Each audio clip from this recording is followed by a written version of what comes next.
Hello everyone. Welcome back to Rank Talks Ball for a new watch-along here in the Champions League. We're gonna be watching RB Leipzig against Liverpool Football Club in a few minutes.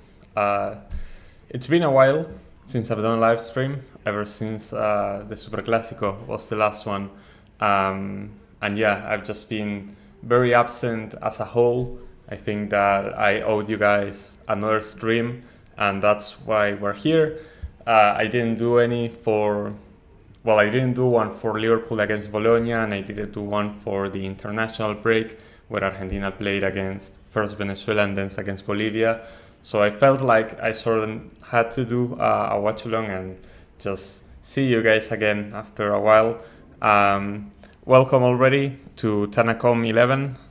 Welcome to the stream. Thank you for joining. It's been a while. It's been a while since I've done a watch along, so it does feel a bit weird still. I'll try to ease onto it once again. But this is a pretty big game. Third match day of this Champions League Swiss stage in a way. It's a big one because Liverpool, with a win, have a chance to go 3 wins. Here after beating, we beat Milan in the first match day. Obviously, we did a watch along for that, and then we beat Bologna, the two Italian teams that we had to face. We beat them both, and so we are on 6 points, perfect score so far. And if we beat Leipzig today, we go 9 points and get to go top of the table with Aston Villa, who's quietly 9 points as well. There are a few other teams. Let me go check out which are the other teams on 9 points. Actually, no, it's just Aston Villa at the moment. Benfica have a chance to go to 9 points.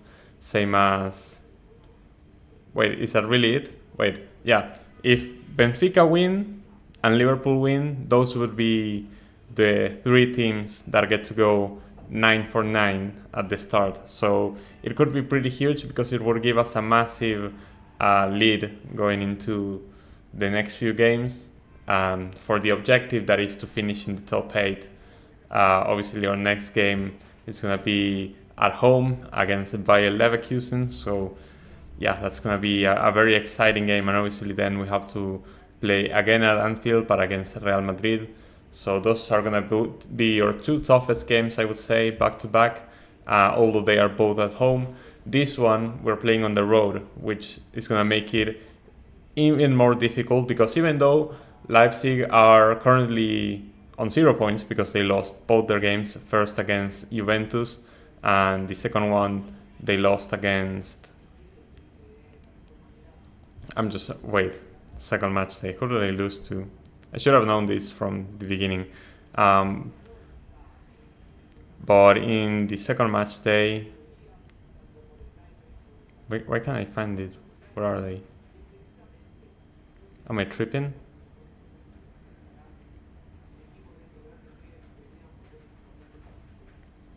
Oh, in the second match day they lost to Juventus. In the first one, they lost to Atletico Madrid. Right, I remember that game. I watched it. I should have known that off the top of my head. But whatever. The point is, Leipzig are on 0 points, so they have a lot of pressure in this game to get at least a result playing at home. But that doesn't mean that we have to underestimate them, because currently in the Bundesliga they are second, tied on 17 points with Bayern Munich at the top. So they are still a very tough team. They have a great squad, and playing at home I feel like they can be very dangerous, especially because Liverpool's strengths don't really show on the road as much as they do in Anfield. So that is going to add another layer of difficulty to this game, I would say. I can show you the lineups right here. So Leipzig coming out with Peter Gulassi in goal, obviously the goalkeeper for Hungary. And they're going for a back 4 with Henriks, Lugba, Orban and Herrudia. Then in the midfield, playing with Nusa, Haidara and Arthur Vermaelen. that's going to be a name that we have to keep an eye on. Obviously, 19-year-old Belgian midfielder that was at Atletico Madrid, didn't have the best time there. He didn't get many minutes, but it wasn't what we were expecting after he came out of Club Brugge. But I feel like he's an incredible talent and someone that we have to keep our eye on.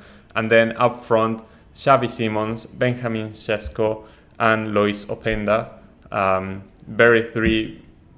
Three very threatening players up front. I would say this is a very underrated front three in Europe currently, because they are all top-notch for their national teams and for Leipzig itself, obviously, with how they are performing in the Bundesliga currently.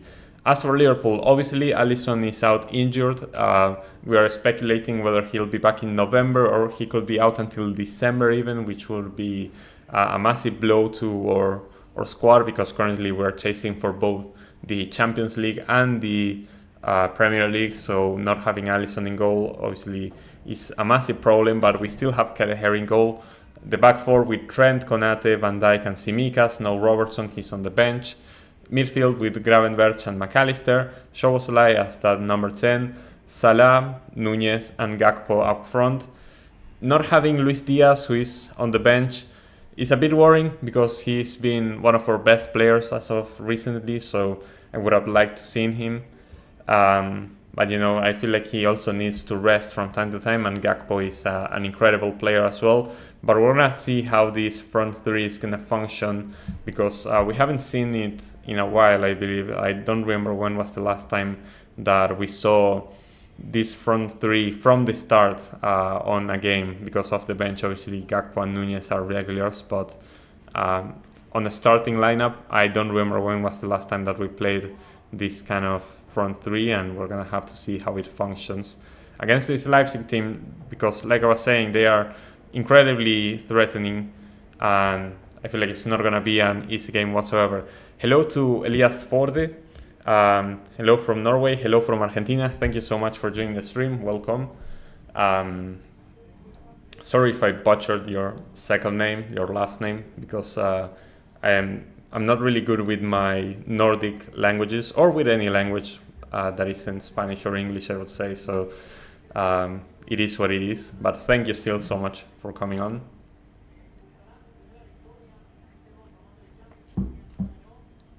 We're very close to the start of the game. The teams are about to walk onto the pitch. What are your guys' predictions? So once the draw was done, I predicted this game to be a draw, because I think that Leipzig are a very strong team, and Liverpool on the road, we don't have the best form, I would say, even though under Arne Slot we've been playing a lot better, and I think we are still unbeaten on the road this season, because the only loss we suffered was against Nottingham Forest at Anfield. So we're unbeaten on the road. I would give him that, but you can still see that the performances are not as convincing as they are at Anfield, even though we thrashed Manchester United 3-0, but that's because it's United, so not much of a high bar there. So I think I'm gonna stick with the prediction that I gave after the draw commenced, and that is that it's gonna be a 1-1 draw today. Obviously, I would love for us to win, because going 9 for 9 points at the start of this campaign would be massive, especially with the two games against Bayer Leverkusen and Real Madrid coming up. It's big. It will be massive to secure points before those games, so that we have a bigger cushion and we can be closer to contesting for that top 8 position, which would guarantee us a spot in the round of 16, obviously. Very, very important. Obviously, I think that we have our easier games towards the end of the Champions League campaign, because after playing Real Madrid on match day 5, we have to travel away to Girona. We have to play in Spain, but Girona, even though they've been playing great, I think it's fair to say that they are not the same team they were last season. After that, we play at home against Lille, and then our final game is gonna be on the road against PSV. So those should be 3 pretty doable games, but we need to come out, on relatively good form after those 2 games in match days 4 and 5. That is gonna be the main thing, I believe. Obviously, I'm gonna try to pay attention to all the other games going on. Atletico Madrid is taking on Lille. Barcelona, Bayern Munich, I think it's the match of the week. So obviously gonna be paying attention to that.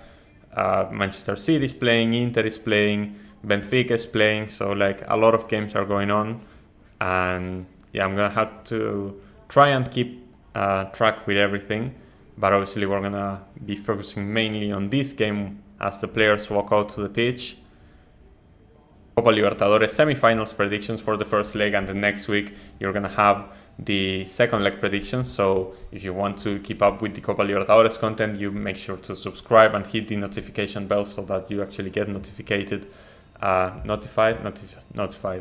for those videos and other videos that are gonna be coming up later this month or in November as well, or anywhere, any time. But thank you so much for dropping by, ID, and helping with the algorithm. It's very, very important.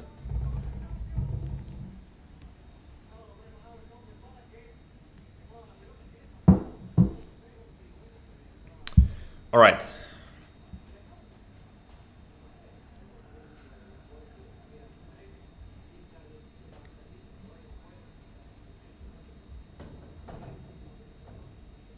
Marco Reus, that was the guy who was walking in. Marco Reus, not a Royce like the player, Marco Reus like the flower, the manager of RB Leipzig. Leipzig are playing with the blue shirt. I had this set up with like Leipzig in white and Liverpool on red, but Leipzig are using a blue shirt. And I think that Liverpool are using a white shirt, if I saw correctly.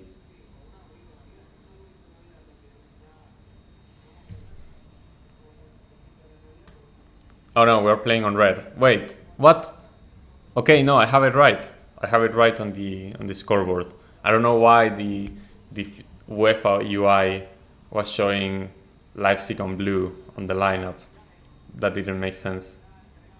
Maybe those are just the pictures they had, but it's definitely the one I have here, the right colors.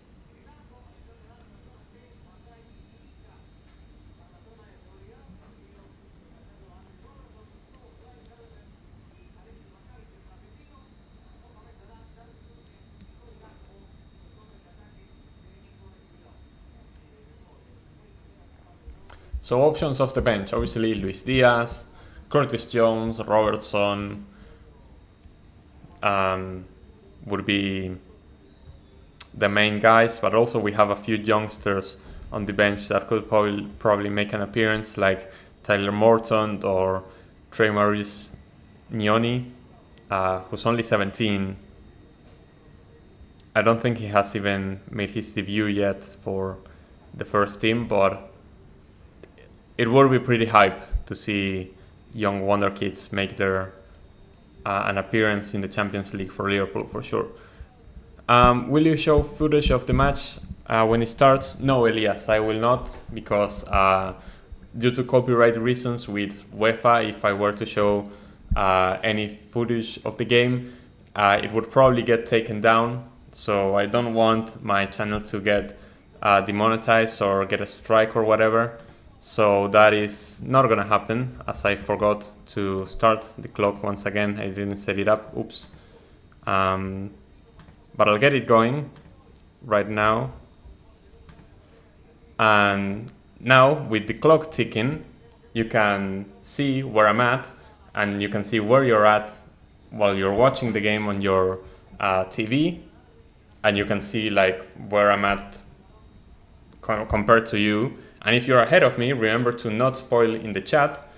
You can see here on my clock where I'm at. So if you're ahead of me, don't type anything that happens in the game in the chat until I see it.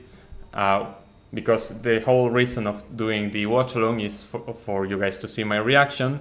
And if you spoil anything that happens in the game, you just ruin my reaction and ruin the whole point of me doing the watch along. So spoiling in the chat is absolutely prohibited. If you do spoil, I'm gonna close out the chat and not look at it again for the remainder of the stream. So don't do that, and just wait for me to react, and that will be your go sign to actually talk about what's going on in the game. Hola Mats, welcome back to the stream. Thank you so much for joining. You go for 1-1. Yeah, 1-1 is also my prediction. I think that even though Leipzig haven't had the best start in the Champions League, they are doing great in the Bundesliga. They are playing at home and they still have an amazing team, which we talked about before the start of the game.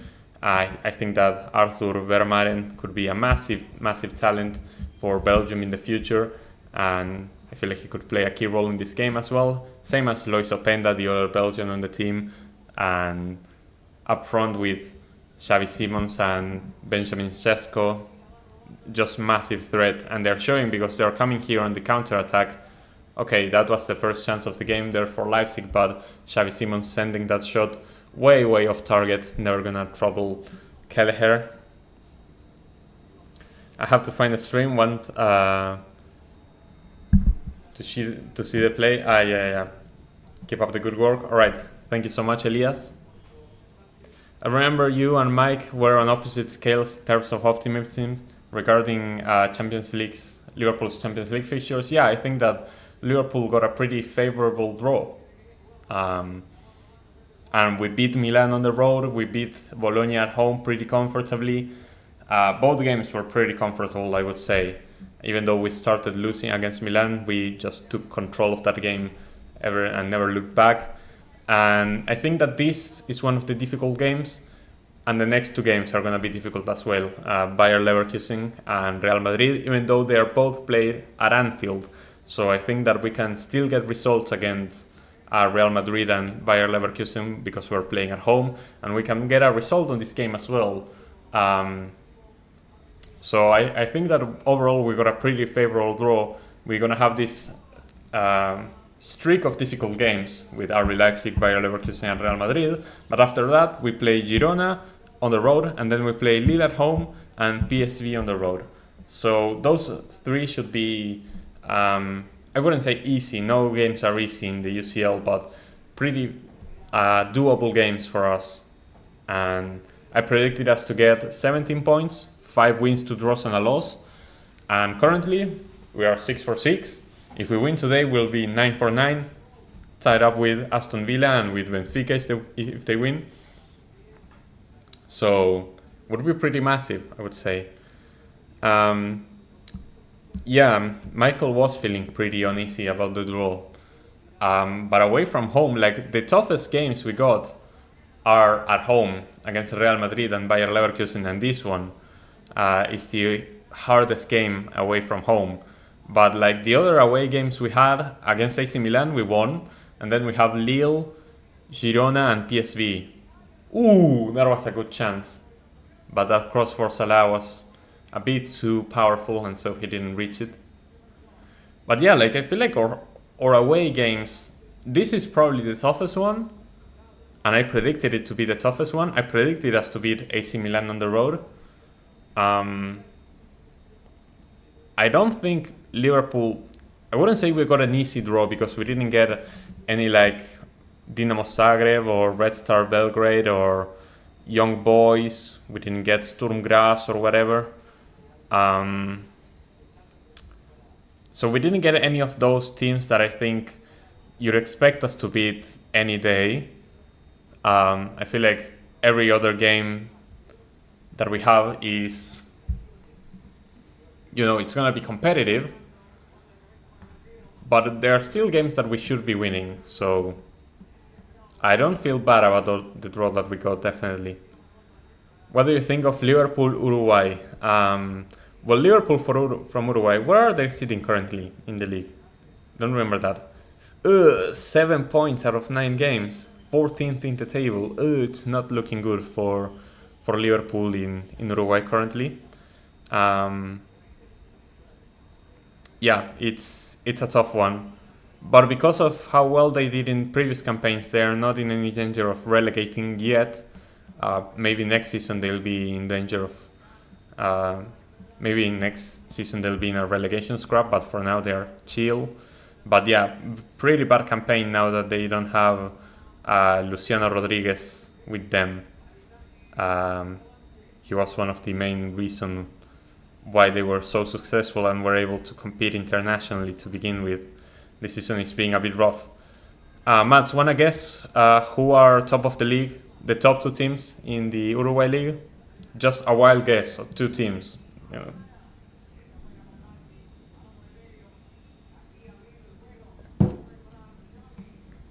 Okay, he's Simons Sesco. That's an easy catch for Kelleher. That header was never troubling him. It was 1 too weak and 2 down the middle, so easy catch for Kelleher. But Simons already showing his prowess with that dribble and then that cross. I remember they also had a poor showing in the Copa Libertadores. Yeah, I mean, they finished bottom of the group, but they exceeded, even then they exceeded my expectations, because that group with Peñarol, San Lorenzo and Independiente del Valle was extremely challenging, and they still got a draw at home against Independiente del Valle, and they got a win at home against San Lorenzo. After that, yeah, they lost every game, but they made it competitive. They should have gotten a result against San Lorenzo on the road. They made it very competitive against Independiente del Valle on the road as well.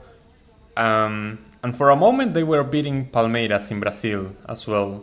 So, like, even though they lost 4 of their 6 games, they were pretty competitive in most of those games. The only game they got thrashed was that 5-0 against Palmeiras at home.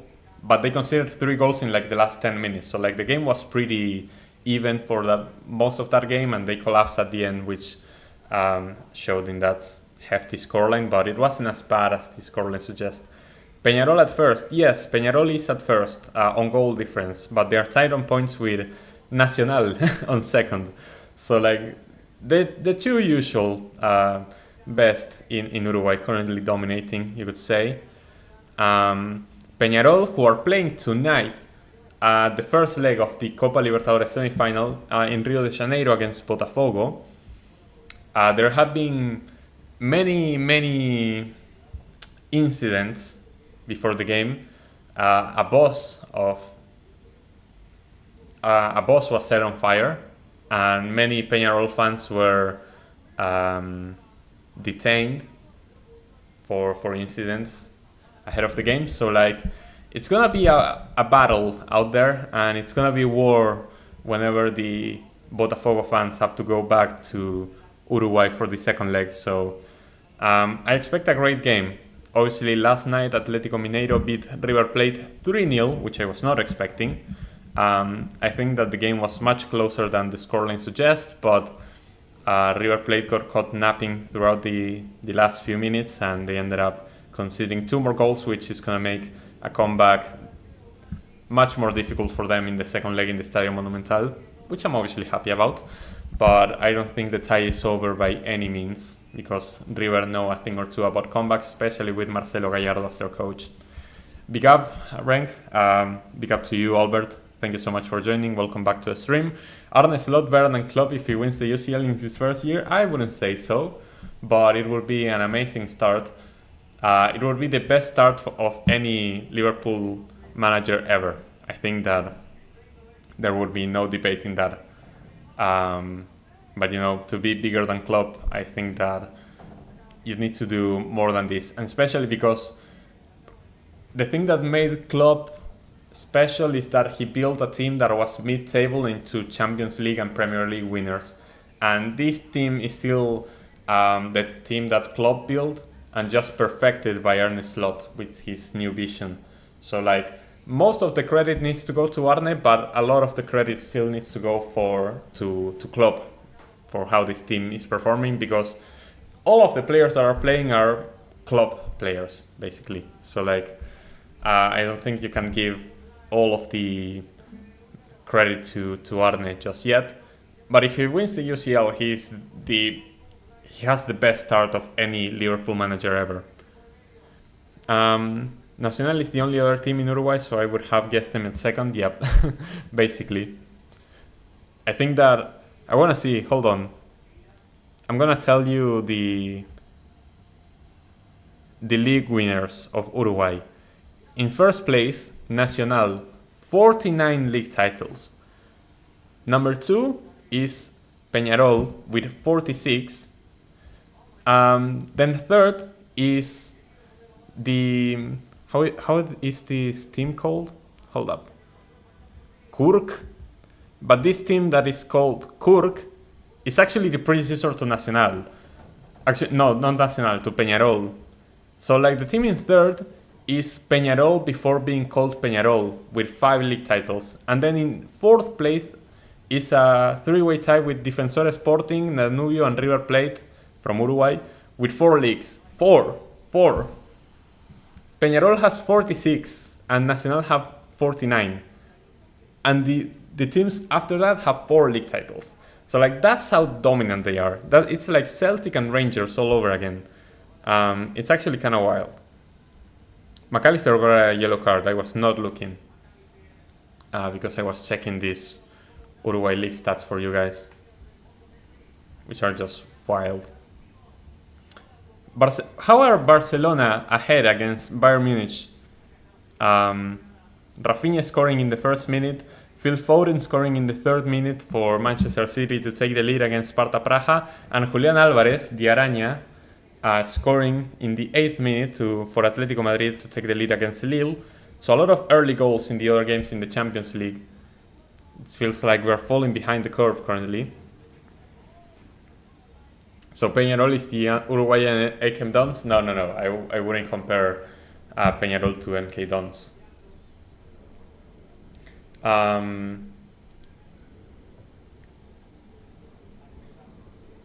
forgot who was Wimbledon playing. I wanted Wimbledon to beat someone. I think in the FA Cup. Wimbledon AFC.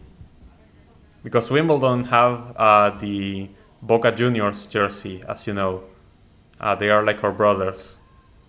Okay, yeah, FA Cup first round, MK Dons against AFC Wimbledon. That is a massive game. The rivals. Ooh, massive save from Kelleher. Great save from Kelleher after that shot from... I didn't see right who it was. But shot from outside the box, very powerful, going to the first post, and Kelleher is able to catch that without giving away a rebound, so really, really good save. Ooh, Sesko, that was a bad pass. If Sesko had connected better with that pass, that could have been a chance for RB Leipzig.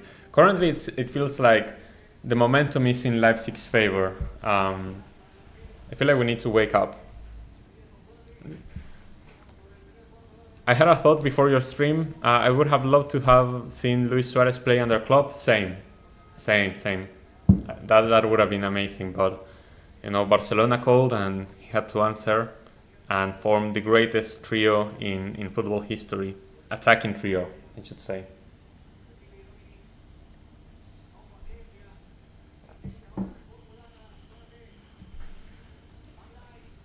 Alright, we're gonna try to build out from the back now. Let's see if we can regain some control in this game, because currently it's been... Yeah. Leipzig have had the better chances, I would say, definitely.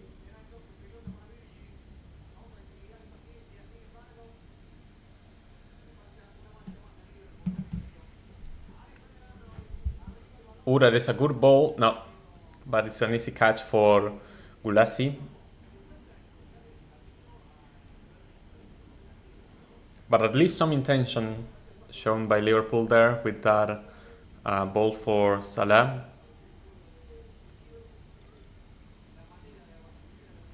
It seems like we are pressing, but not as intensely as in other games. We want to take this game a bit easy at the start and see how it progresses. Because AFC Dons used to be Wimbledon. Yeah, I know.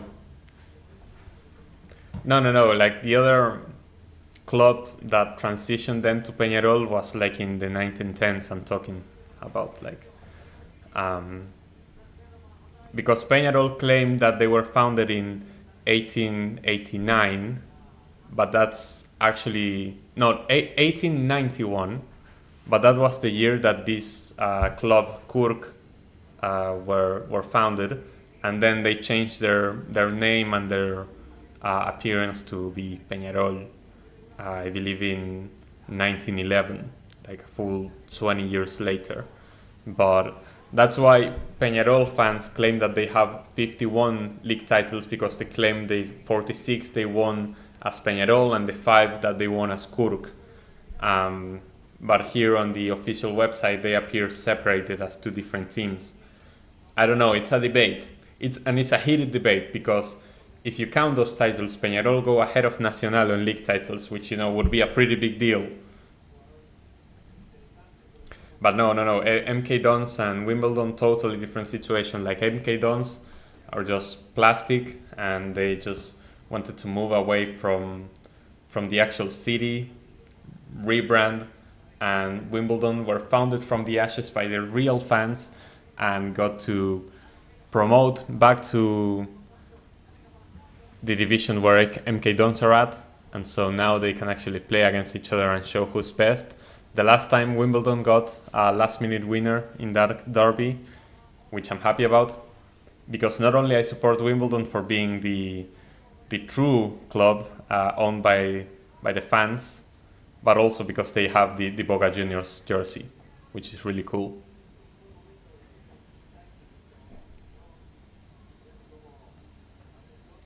I went to AFC Wimbledon away on one of their last seasons at their old venue. This was in 2018. That's amazing. That's really cool. I feel like whenever I go back to the United Kingdom, there are a few clubs that I need to visit. Obviously, I need to go to Anfield. That's the first one. But I want to go to Wimbledon to watch AFC Wimbledon. And the other Boca Juniors related club that is in the United Kingdom is Janwit. What are you doing, Kelleher? What the heck? Oh, Sesko, that was a really good attempt, but he couldn't curl it enough for it to go in. But I don't know what Kelleher was doing there, trying to head it out of bounds, but his header was way too short, and so Sesko got to catch the ball and tried to curl it around before Kelleher got to the goal, but it didn't curl enough for it to go in, luckily.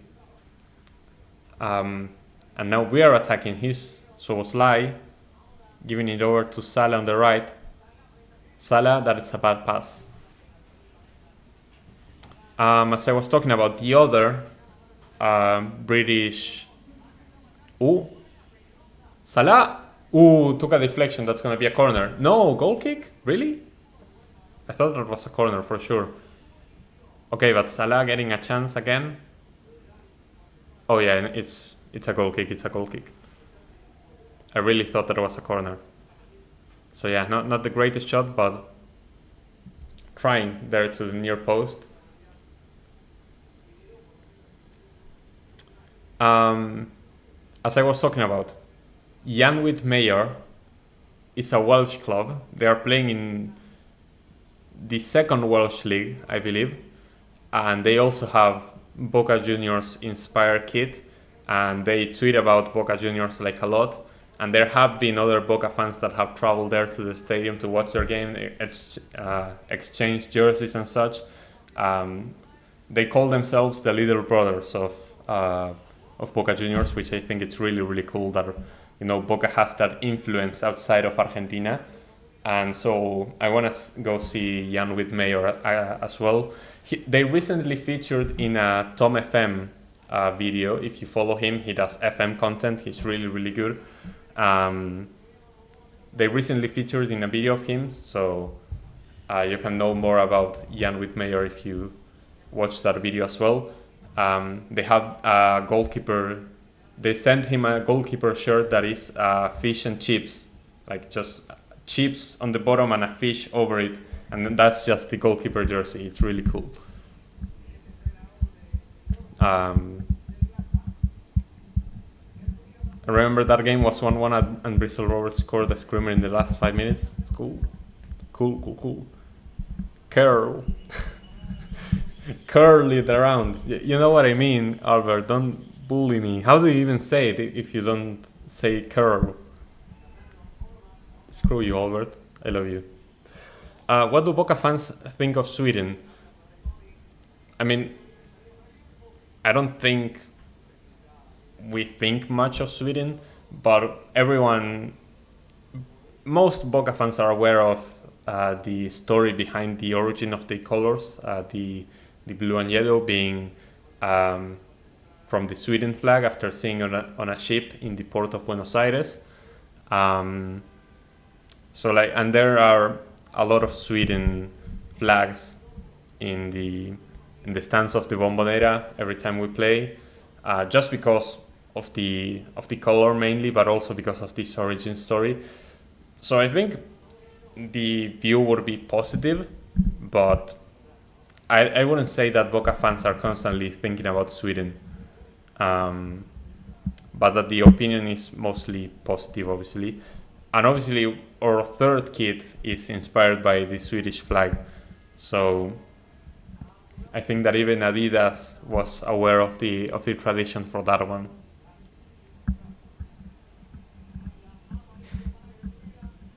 Gertruida picking up a yellow card now to a tough challenge on Cody Gakpo, his Dutch compatriot.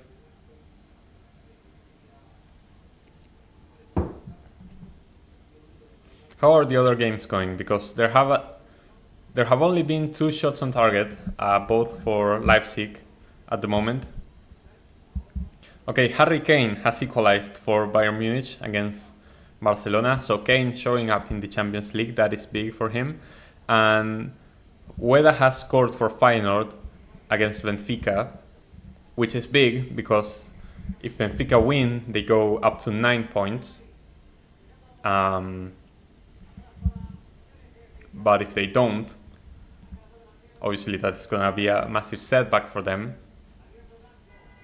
So if Liverpool win right now, it's only us and Aston Villa top of the Champions League with all 9 points, which would be massive.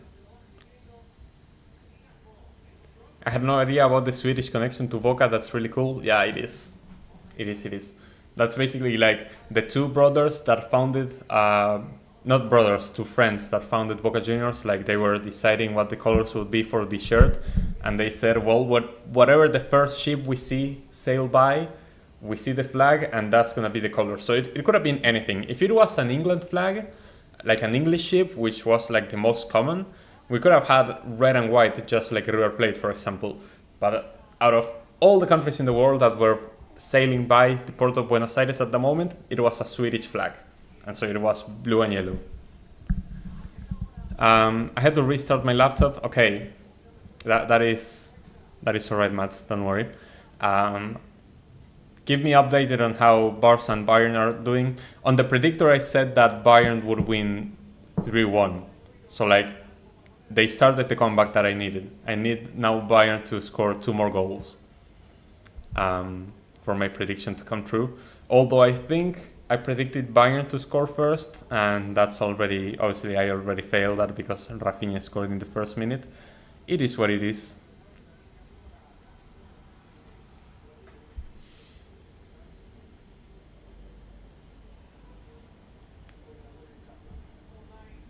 I said 2-2. Fair enough, yeah, I think that the safe bet was a high-scoring game for that one. Oh, here come Leipzig on the counter-attack. Konaté's, okay, great cover from Konaté against Šeško on that one. And Kelleher is able to boot it away. Oh, that is a great pass. Oh, what a great goal. Oh, the flag is up. The flag is up. That goal from Openda doesn't stand. It's disallowed. But I want to see it again. That was a fantastic finish from Openda, actually. Like, top bins. It was crazy. Very much offside, very much offside. Correct decision to disallow the goal. What a finish that was, Jesus. But that was a great pass from Simons, but obviously Openda was offside. So, like, goal obviously doesn't stand. And the finish from Openda, like, dear Lord, that was an amazing goal, but luckily for us, it's disallowed, and rightfully so. 26 minutes, and like I said, I think that Leipzig has had the better chances, even though Liverpool have had most of the ball. We didn't really do anything with it. Salah had that only chance, which was off target. Speaking of Suarez earlier, I think if he played under Klopp, Salah wouldn't be talking until after Suarez leaves, of course. Yeah, but I mean, they could have had a partnership as well, I think. Would have been big. Maybe we win the Premier League before that. Before we did. Oh! Goal! Let's go! Darwin Nunez with the tap-in. And out of nowhere, Liverpool take the lead. I was not expecting it. I saw the header going in. I was like, there's no way that goes in. But Darwin Nunez coming on the far post to tap it in and give Liverpool the lead absolutely out of nowhere against the run of play, I have to say. Header from Salah after the cross from Tsimikas. I think that the ball was going in actually, but just to make sure, Darwin Nunez is the one to tap it in. I don't know if that was going in. I don't know. I'm not sure. But that header from Salah wasn't very powerful, but it was very well aimed. It was going in the right direction. Again, I'm not sure if Nunez just stole that goal from Salah, but either way, I'm happy that he secured it, because you never know when, with a header that's, that low on power, anyone from Leipzig could have gone in there to deflect it and clear it away. But Darwin Nunez is there to secure the goal. Liverpool is up, and currently we are 9 for 9 points, tied with Aston Villa for that. Top of the Champions League table. It's massive. It's massive currently.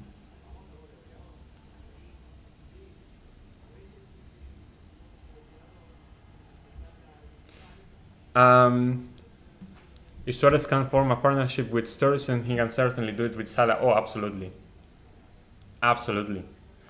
I think if Suarez had stayed with Liverpool like all the way instead of going to Barcelona, we probably win another UCL and at least another Premier League. Could have been crazy. Imagine that we fell short to Man City by 1 point twice. With Suarez, like, he could have made the difference in a key game where we drop points or whatever, or against City itself. And then we played 3 Champions League finals against Real Madrid. I feel like Suarez could have made a huge difference in the 2017 one, especially. Not 2017, 2018. Could have been huge. Fun fact, Leipzig has the only international airport in Germany that doesn't have a flight connection to England. That's wild. But I guess just how many... I guess you should have an international airport in Leipzig. It's like right in the middle of Germany. Huge connection center for pretty much everything. If you have an international airport, might as well connect it to England too. Do you miss old baggy kits and short shorts? I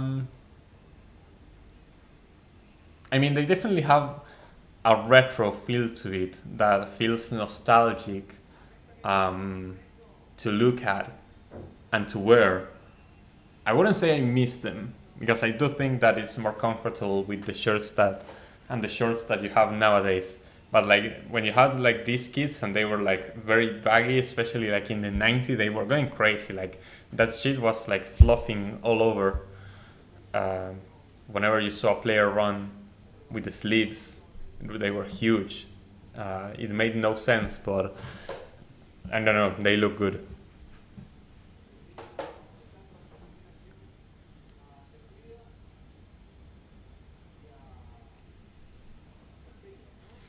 What about you, Albert? Like you're asking because you miss those? 2018 still had Karius mistakes. I think Suarez would have been even more of a difference maker in the 2022 final. Yeah, in the 2022 final, everything we were missing was. I wouldn't say we were even missing on the finishing. Like Courtois just had a masterclass. We should have won that game for sure. But when a goalkeeper like Courtois is on his day, like there's nothing you can do. We should have won that final, but it's football in the end of at the end of the day. Like if you don't score your chances and they score theirs. Oh, what a save! And just I was talking about a great goalkeeping, and that save from Gulasi was insane. Holy.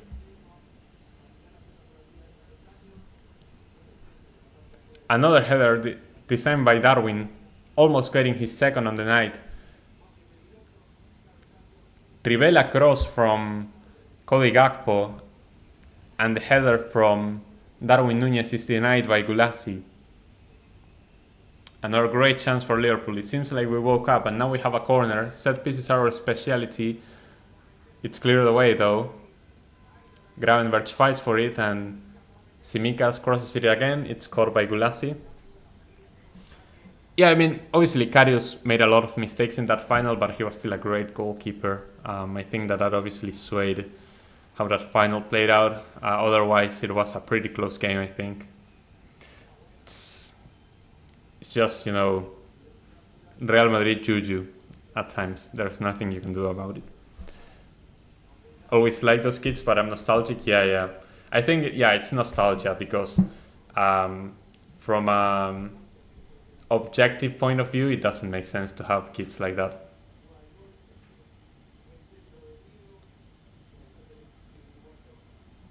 Again, I'm not sure. I don't think that header from Salah was going in, so I don't think Nunez stole that goal. I'm just happy he secured it. Oh, here's Gakpo again. Gakpo stops, tries to dribble past, does so, crosses it, takes a deflection and it's caught by Gulasi.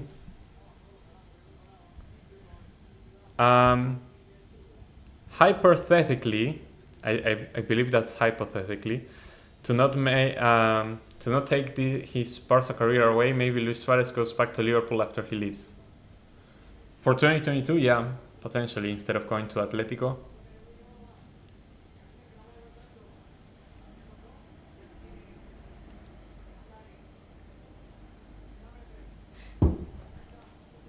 It was an aura assist from Salah, it sure was. That word aura, like everything is aura nowadays. You saw that video of the Arsenal fans saying like the Arsenal fans are just, how do I say this? Infatuated by Calafiori, because every compilation of Calafiori that he sees, he's just like fixing his hair or like running around the pitch with his hair or whatever. And he's never seen a compilation of Calafiori actually playing football, and everyone is like, oh, he has so much aura, oh. And he's like, why don't you just say that you fancy the guy? Why don't you just say that? It's easier. Like, Arsenal fans do be like that. But Calafiori is actually a great footballer, so like, I think the aura goes the other way on that one. Courtois was having a great game, although Liverpool didn't have a number which Suarez could have tested him in other ways. Yeah, I guess so. Arsene Wenger is Arsenal's aura, pretty much. That man was there forever. Same as Fergie. Darwin, is he gonna reach? Yes, he reaches that. Now we have to recycle it back. McAllister. Soboslai, Gravenberch. Oh! Takes a deflection, that's gonna be a corner. Okay. Like what I'm seeing from Liverpool now. Much, much better. Much, much better after the goal. Why didn't you just say you fancy him? That's what this Arsenal fan said on that TikTok or short or whatever. It was pretty funny. Talking about how everyone is in love with Calafiori. It's crazy.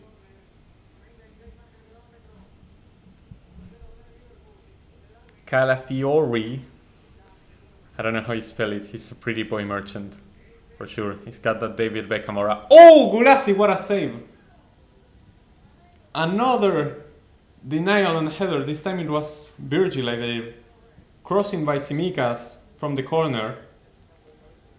Virgil gets the header, and just with the tip of his fingers, Gulassi is able to send it over the crossbar.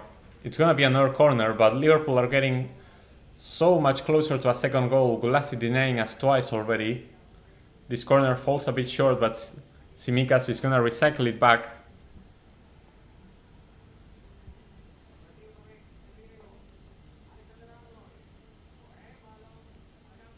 Good ball for Gakpo. On the left, as always. Passing it back. McAllister passing it back too. Back to Gakpo. Great back heel. Now we're in. Is that a penalty? No pen, says the ref. I want to see that again. The ref is saying that Darwin was diving there. I kind of want to see that again. Darwin is still appealing for a penalty on that one. I'm not too sure. It definitely seems like he exaggerated on that contact. Is that a pen? That it's a very soft pen. If it's a pen, it's a very soft pen. But the defender doesn't reach for the ball. It was Orban. Orban doesn't get to the ball, and he does get a touch on Darwin's leg. No pen. The play goes on. As yes, I saw Robert Lewandowski has scored for Barcelona and they take the lead again, so that has ruined my prediction pretty much. And Feyenoord have scored again, so Benfica are not going 9 for 9, I believe.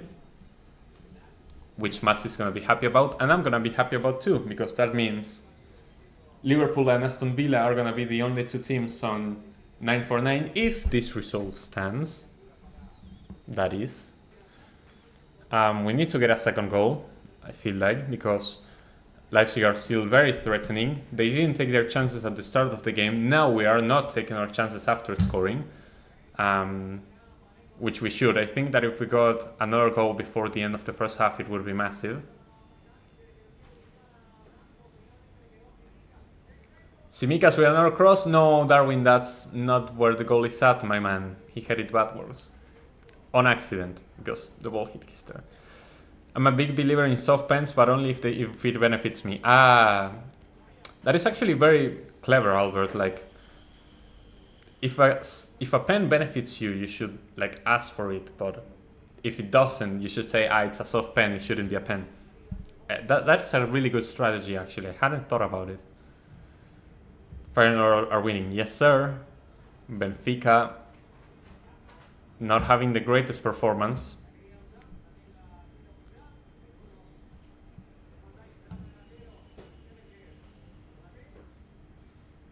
Konate playing it to Salah. Ball doesn't get to him, and so Leipzig recover it in the midfield and are gonna try to create an opportunity here. Denied by Van Dijk. Van Dijk has improved a lot after that horrible season that we had. Here's Darwin again. Now he's appearing on the left. I imagine Gakpo is going to be shifting towards the middle. Gakpo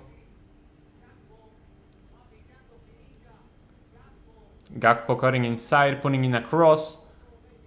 Takes a deflection on Gertruda and it's going to be a corner for us again.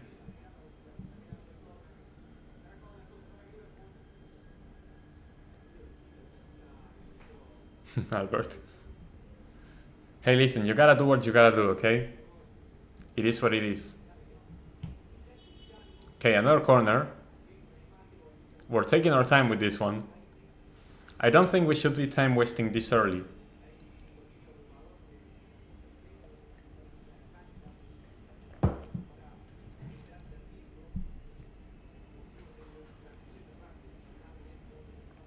Alright, Tsimikas, deliver another cross, my man. Tsimikas puts in the cross, very close. Oh, it was in the 6-inch box. 6 inch. 6 yards, Jesus.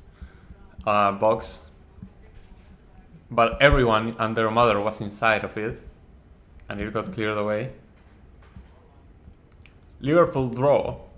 Welcome to the stream, Den Faisal. Thank you so much for joining. I hope we don't. I hope we win from this position. That was a good attempt for Gakpo, but Gulassi is able to get to the ball earlier. How many Boca Juniors players get in an all-time combined 11 with Liverpool? So let's see. Let's think about this. Maradona. All-time? I'm not too familiar with...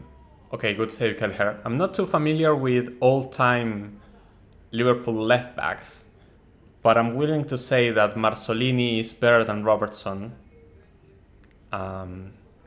If Robertson is the best left back in Liverpool's history, which I might be wrong about that.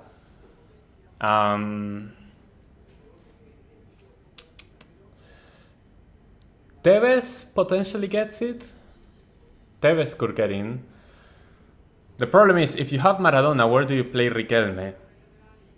Which would be like the fourth player.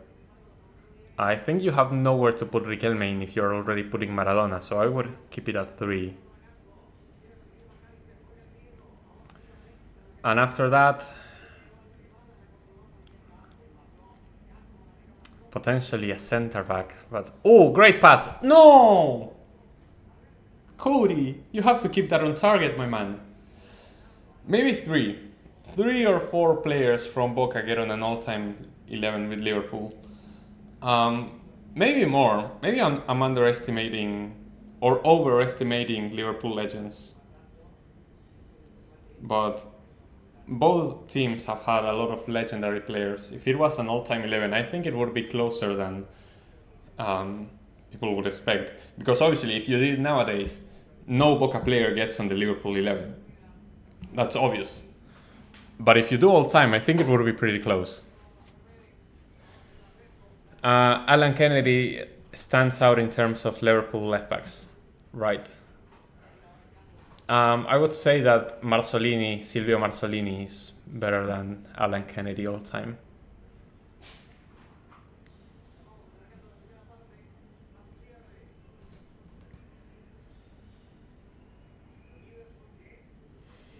I wonder, has there been... Oh, I mean, obviously, McAllister. I was going to ask if there's a player that has played for both Boca and Liverpool. McAllister.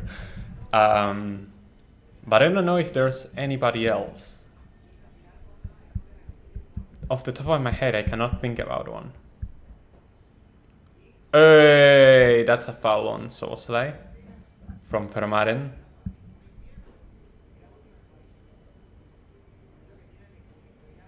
The thing is that not many Argentine players have played for Liverpool. Like Maxi Rodriguez, Mascherano, McAllister now, but like besides that, that's pretty much it. Alan Hansen and who from Boca? I have Hansen and Emilien Hughes as my CVs in my all-time Liverpool 11. So from Boca center backs, who could you have? Like Rolando Schiavi, but I don't know if he beats Hansen and Hughes. Don't think so. I don't think Bermudez gets ahead of them either.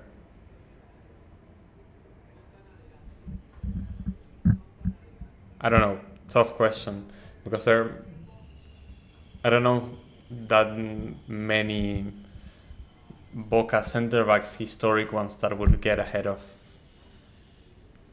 those two Liverpool legends. My dad said going to Boca in the 80s and before was a lot like going to Madrid or Barca. It had the global appeal to bring players from everyone. Yeah. Obviously, I mean, as the halftime whistle blows, Maradona is the main example. Like arriving at Boca in 81. I think that Boca in the 80s had a much bigger appeal to it after going back-to-back Copa Libertadores wins in 77 and 78. I would say, like, if you go back to it, the 40s was the River Plate era. The 50s and 60s, 50s I would say it was... Who dominated more in the 50s? Let me check that, because I'm not entirely sure. 50s it's still River Plate. I think that 40s and 50s it's River. 60s, Boca dominated locally, but teams like Independiente and Racing were like very important on the international stage, Estudiantes as well. In the 70s, it was Boca, mainly. In the 80s, it was River. In the 90s, definitely River. I think that the 90s were really bad for Boca and very good for River, but then the 2000s and the 2000s was Boca, for sure, definitely. 2010s, I would say that Boca were...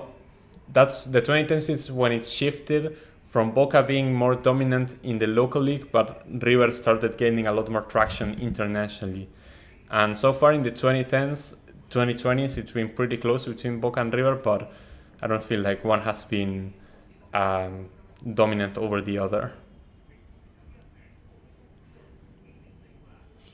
Anyway, that's halftime. Like I said a few seconds ago, I don't think it's been minutes. Rafinha has gotten a third for Barcelona, so my prediction is in the gutter currently. It is what it is, though. I'm sure Barca fans are very happy that they are taking revenge on Bayern for once. And this is worrying for Bayern Munich because they are currently on 3 points after 3 games. They beat Dinamo Zagreb, and after that they lost that game. Who did they lose to? I should know this. Why am I blanking? They lost to Aston Villa, of course. That John Duran goal over Neuer. So losing another game wouldn't be great for Bayern, but I think these two would be the 2 most difficult games that Bayern will face in this league phase, like Barcelona and Aston Villa away. After this, it should be easier for Bayern, I would expect.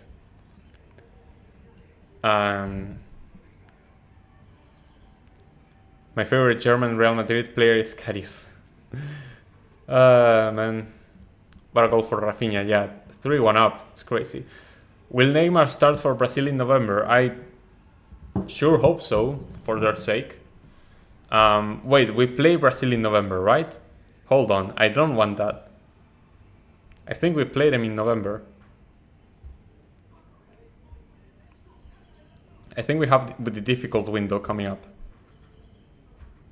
Oh no, we travel away to Paraguay and then play Peru at home. Okay, we don't have a difficult window.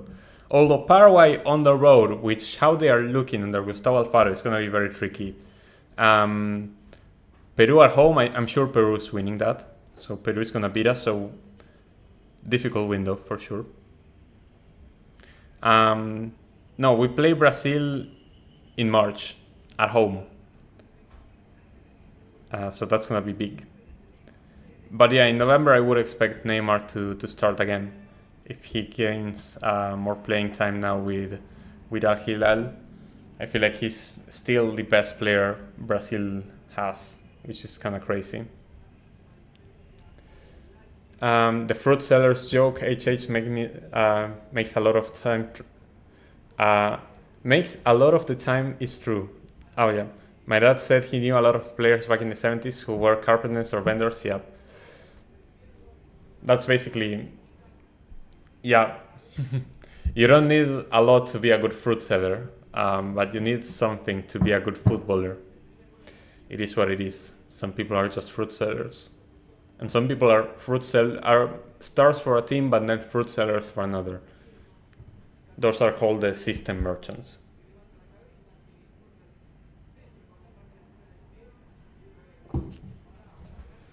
Right, I'm gonna connect my PC so that it starts charging and I don't run out of battery later on the stream. And I'm gonna bring myself some coffee, so I'll be right back.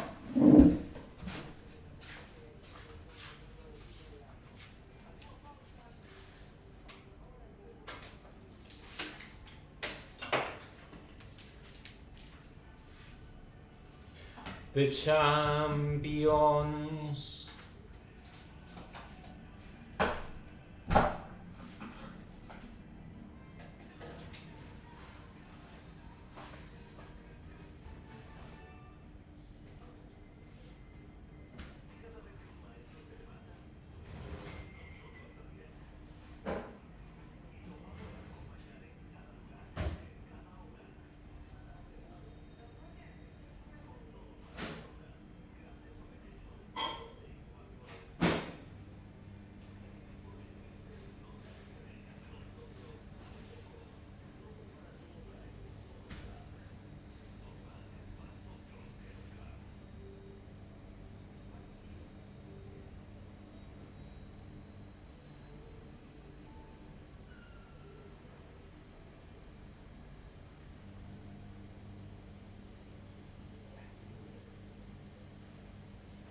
All right, we back, chat. Man, you were really quiet while I was gone. What happened? This is something that I've noticed, and it's that people tend to leave the stream when it's halftime. Whenever I look at the statistics, which I think makes sense, like the stream starts pretty well and it slowly builds up in viewers as the first half goes on, and then at halftime it takes a massive dip and it never recovers. Like the second half has much fewer viewers than the first one usually. Okay, you went to grab coffee too. That's cool, Albert. Bon appetit. Bon appetit. How do you say? Buono mangiare. Provecho, or whatever you say in your language. It's Spanish, but like I'm messing around.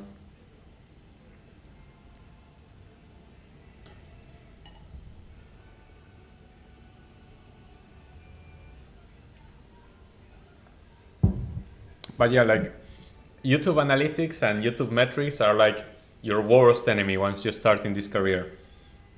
You're like, man, you do something good, you see the numbers go up, they skyrocket up, and you get so happy about it. And then when you do another video and it doesn't do as well and you see the numbers go down, you're like, man, what did I do wrong? And you want to replicate so bad what you did on that video that did well, on that stream that did well, and you start chasing that impossible dream over and over, and it's so frustrating at times.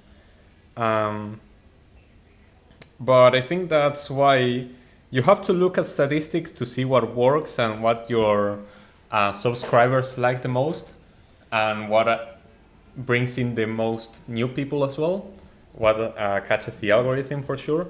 But you don't have to take analytics that seriously, because if you take them seriously, you're just going to be depressed by the end of it.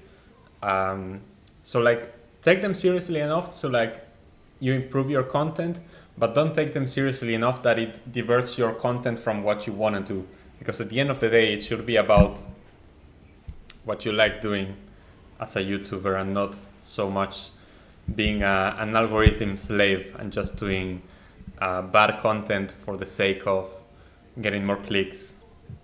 So that's why you have to take analytics with a grain of salt every time and don't actually get upset about them.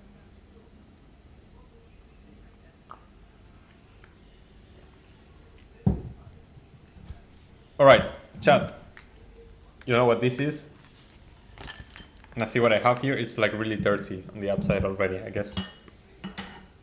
It doesn't look very tasty when you look at it like this, but I'll show you. I feel like you're gonna hate me.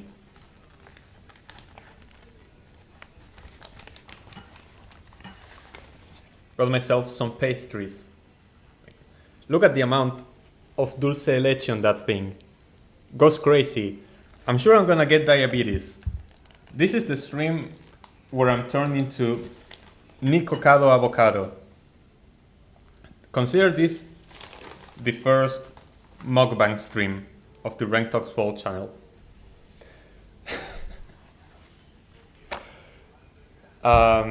Yeah, no, this is not... Chat, if you come to Argentina, the levels of sugar, it's not safe for your body. I'm aware that in the US, the levels of sugar are also pretty high, and I would say even higher than in Argentina. But like, pastries and stuff, like nah, hell nah. The levels of sugar, it goes wild.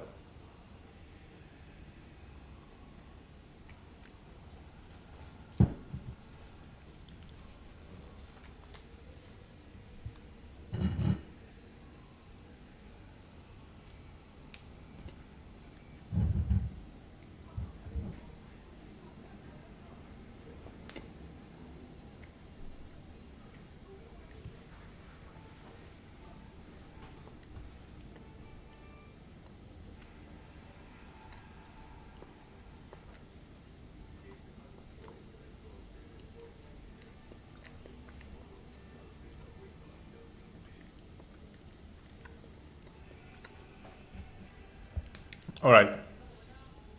The teams are about to walk out for second half.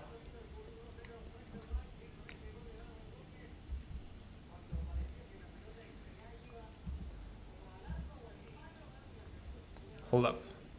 I need to set up the timer again. There we go.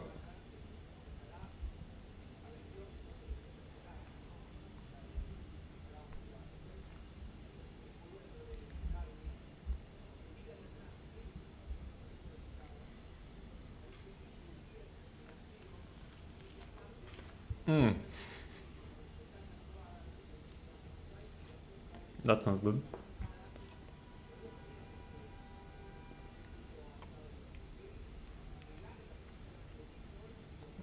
That man's spraying, dude.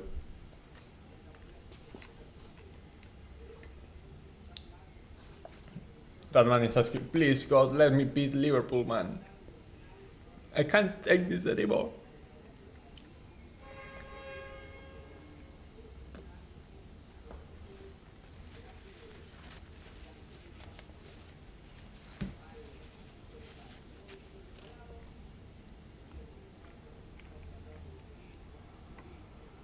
Okay, are we ready?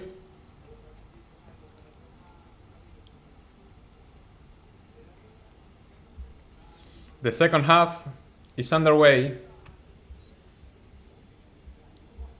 Liverpool 1-0 up against RB Leipzig.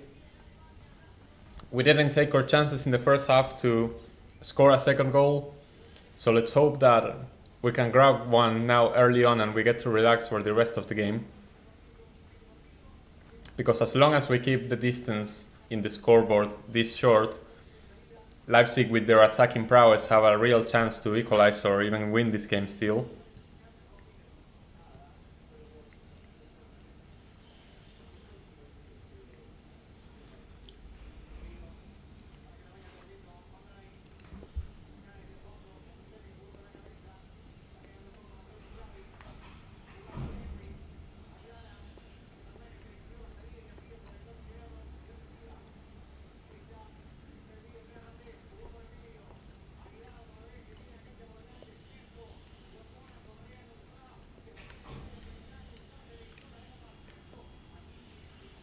Alright, Šesko gets dispossessed.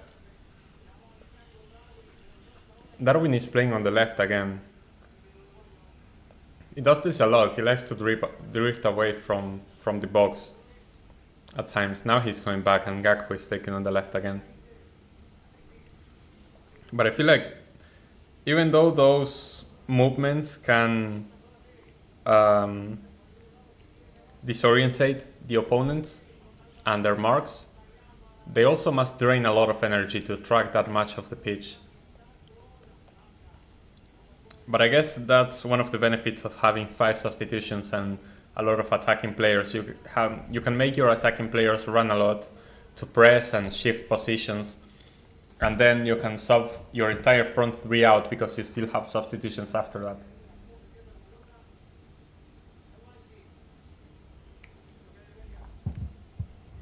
And you get fresh legs throughout the entirety of the game.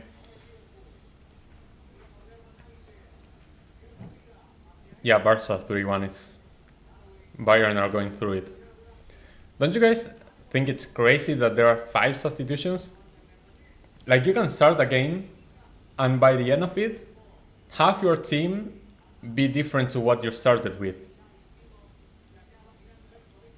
I always, like during COVID, I felt like it made sense and then it stood as an excuse for players to not be as tired and being able to play more games. Like now they are making players play every 3 days just because they have 5 substitutions and so they cannot get tired. And then we are seeing all these injuries happening so often. It's crazy that there are 5 subs. But I feel like there's no coming back from that. If you go back to 3 substitutions, either the players go back, either the schedule goes back to what it was, which won't happen because money talks, or the players are gonna die because they're gonna be so overworked. So I feel like we're not going back to 3 substitutions ever again.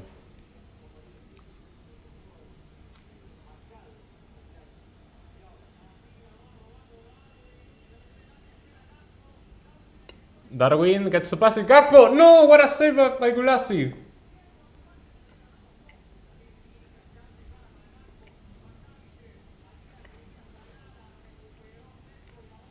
That was a very bad defensive effort from RB Leipzig. Gakpo had the ball 6 yards away from the goal. One-on-one with Gulassi and couldn't score that. Massive save again from the Hungarian goalkeeper.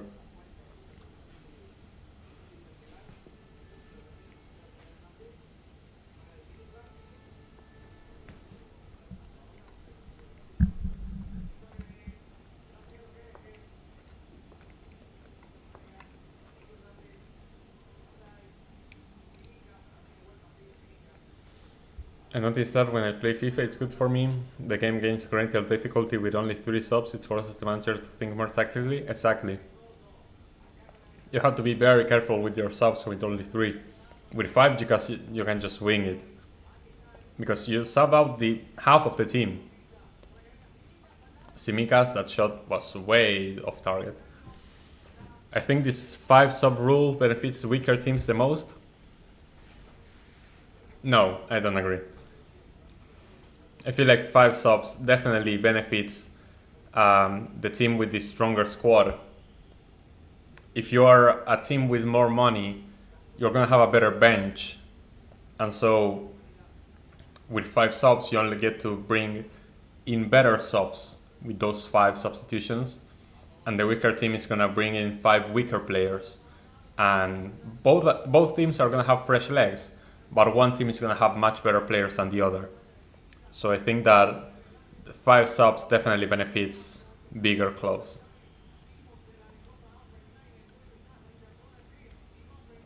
Oh, that is a great pass from Openda. Great from Gravenberch to send that out for a corner.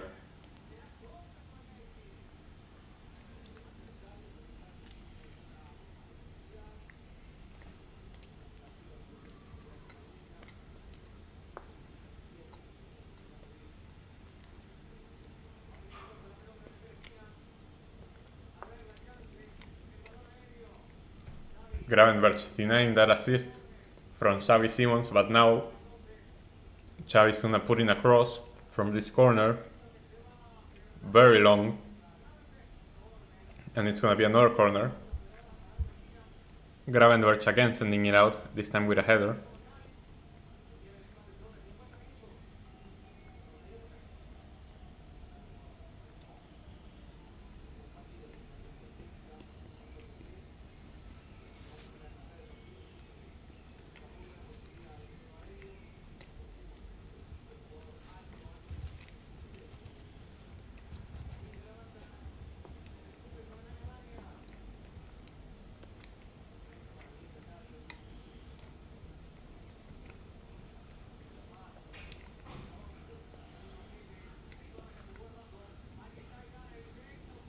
Ooh. Great catch from Kelleher on that cross. That could have been very dangerous.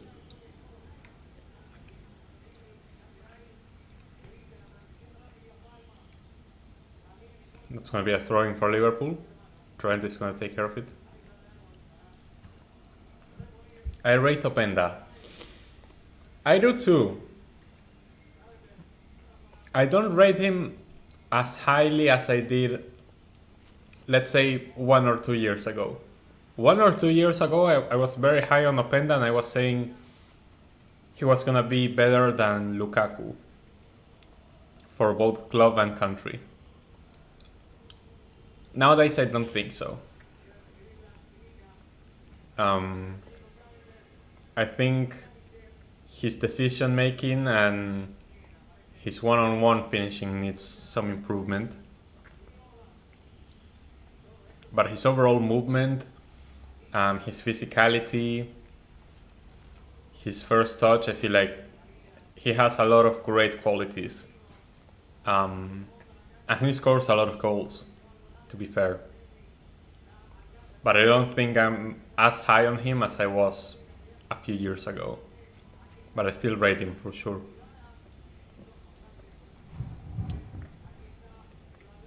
That is a bad pass. Trent loses it. Loses the duel against Xavi Simons. That cross never gets anywhere near any Leipzig player. McAllister is able to clear it away.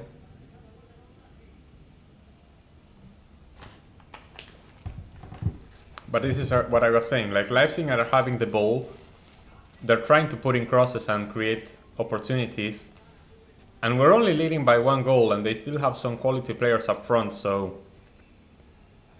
it's not gonna take much for them to equalize. So we need to wake up once again and try to capitalize on the few chances that we're gonna have in the second half. It feels like.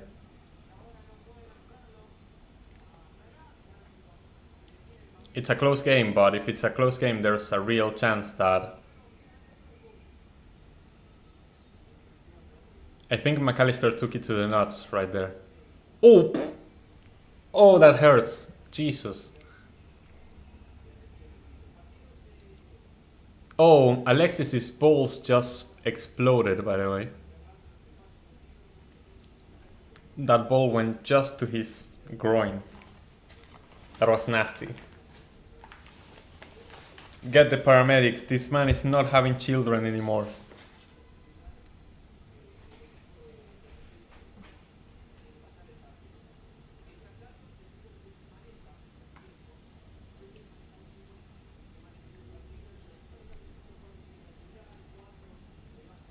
Yeah, they're helping McAllister out. That was a very bad place to take a shot.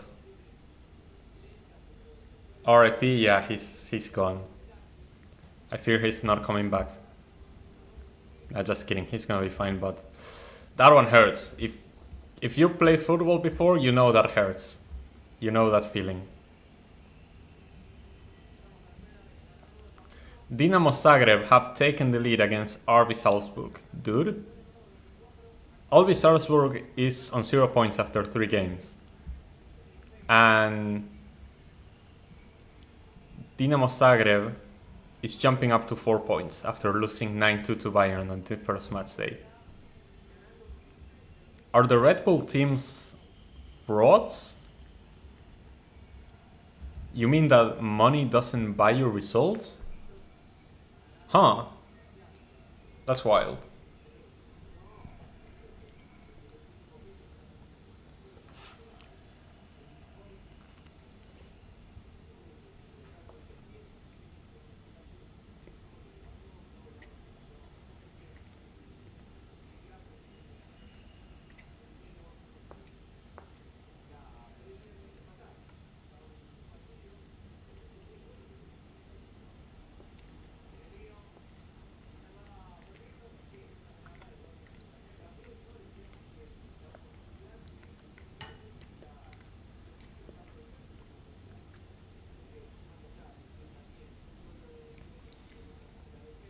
Money won't buy your results against your last, unless you're Man City or Al Hilal. Big true. Big true.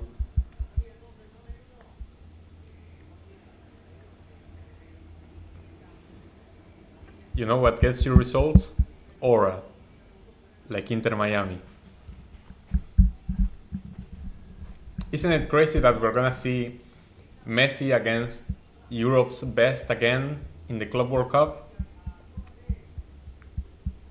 That's gonna be insane. I just wish that Al Nassr qualified as well. So we could have had CR7 against Messi in an official game again. But we're not gonna see that. I saw a lot of people, like mainly Ronaldo fans, complaining that Inter Miami qualified to the Club World Cup. It's definitely a bit sus, but if you're gonna give a spot to the host of the tournament... Ooh, that shot from Salah was a bit wide. If you're gonna give a spot to the host of the tournament, and it's in the USA, I feel like Inter Miami definitely makes the most sense after they won the MLS Shield. I believe that's the trophy you win for earning the most points in the regular season. Rank, if Miami makes the final. Hey, it's gonna be fireworks, you know? Messi could win a Club World Cup with a CONCACAF team. With an MLS team, imagine. Also, welcome back, Mats. Thank you so much for joining back. Have dulce leche pastries with me. They're like, tasty good. Tasty good that's not a phrase. I'm making things up already.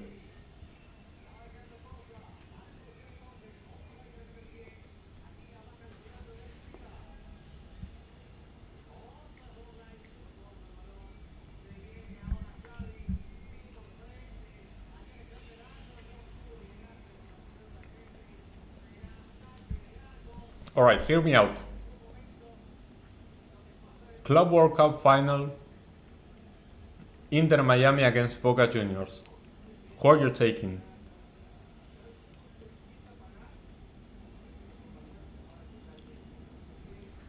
I feel like we could win if somebody breaks Messi's kneecaps, but I wouldn't want that because that means that Messi misses the 2026 World Cup and probably has to retire. Tasty good is alright? Okay. I was scared that I was making shit up already.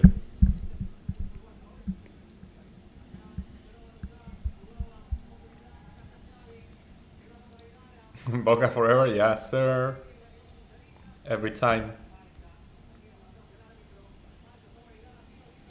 I cannot wait. I feel like this is something that I was saying. I feel like the Club World Cup is gonna be amazing in the group stage. But like, and maybe in the round of 16 too. Quarterfinals onwards is gonna be the Champions League 2.0. Quarterfinals onwards, the Club World Cup is gonna be glorified Champions League. Man City versus somebody in the final, probably. Probably Real Madrid. Let's be honest.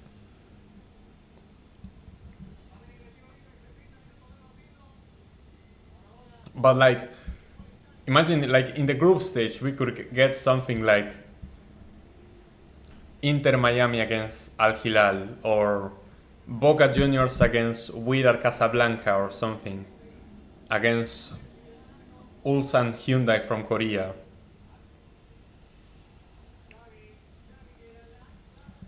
I just hope that if Boca get a UEFA team, I hope it's Real Madrid.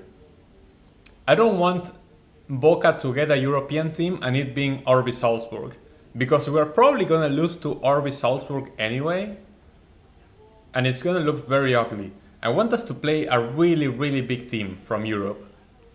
And like, if we beat them, it would be massive. Because if we beat RB Salzburg, it's gonna be like, yeah, it's good, but it's not gonna be as memorable. I want us to face a really big team, so that if we win, it's massive, and if we lose, it's whatever.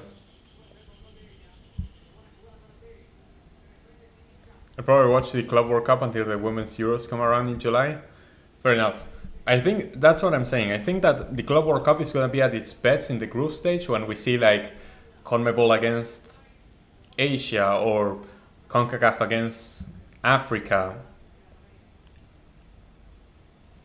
But the UEFA teams I feel like are gonna dominate.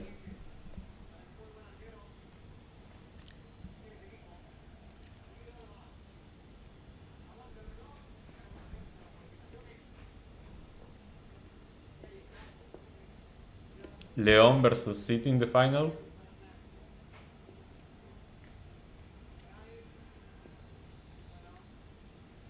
Something tells me it's gonna be very difficult for León to make it.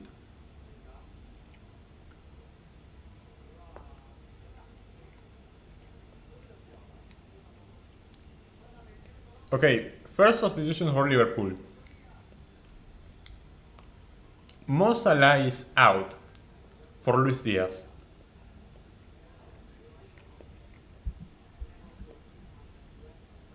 Huh. So I guess this means Gakpo goes right wing? Feels weird to sub out Salah this early into the game.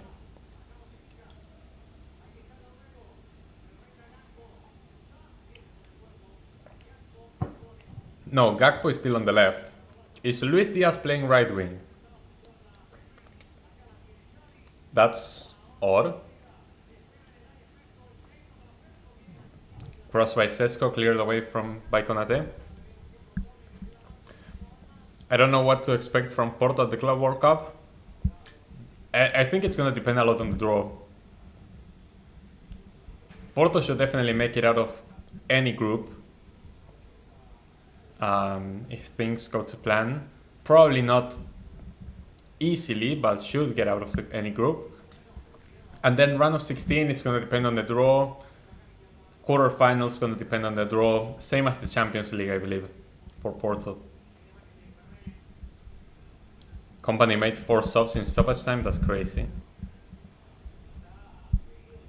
We were talking about that with Albert a few minutes ago, that it's crazy that in nowadays football you have 5 substitutions.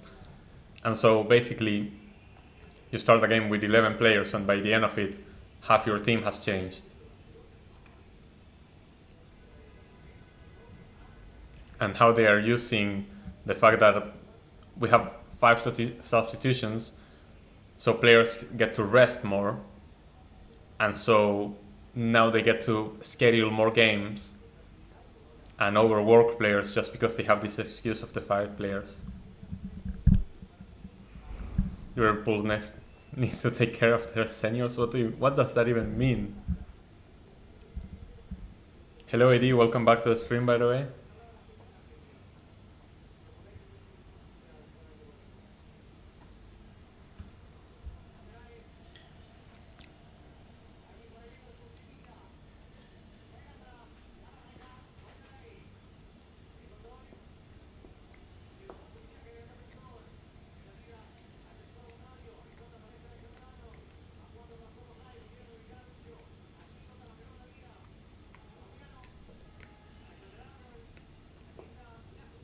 McAllister.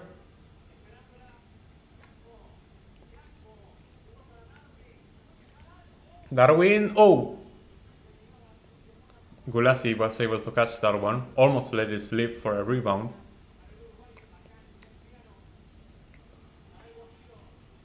But yeah, that shot from Darwin was down the middle, so it's an easy save for Gulasi. Took a deflection on Vermaelen, but still an easy catch for the goalkeeper. Almost let it slide. Let it slip, I mean. And Luis Diaz almost caught that rebound, but not getting there. Fair play to Young Boys. Where Young Boys are winning against Milan?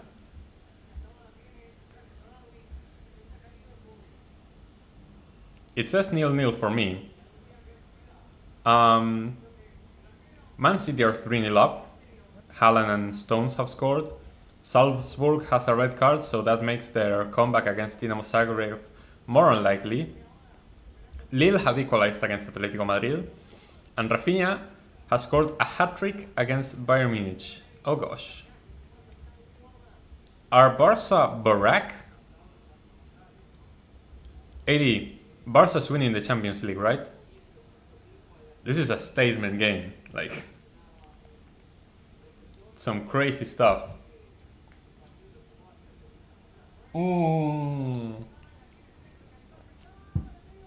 Oh, thank God.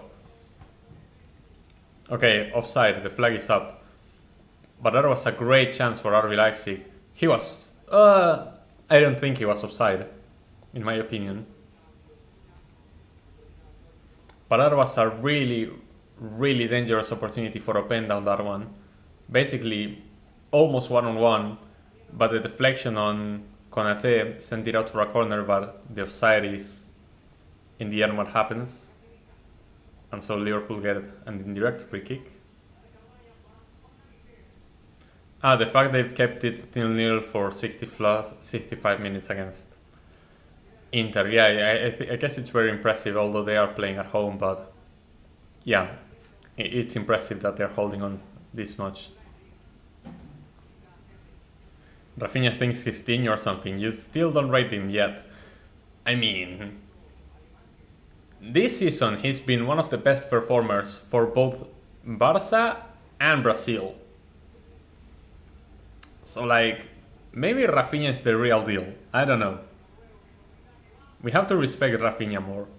Even in what was like his Panther season at Barcelona, he was the player with the most assists in La Liga. So like, I don't know, man. Maybe Rafinha is really good.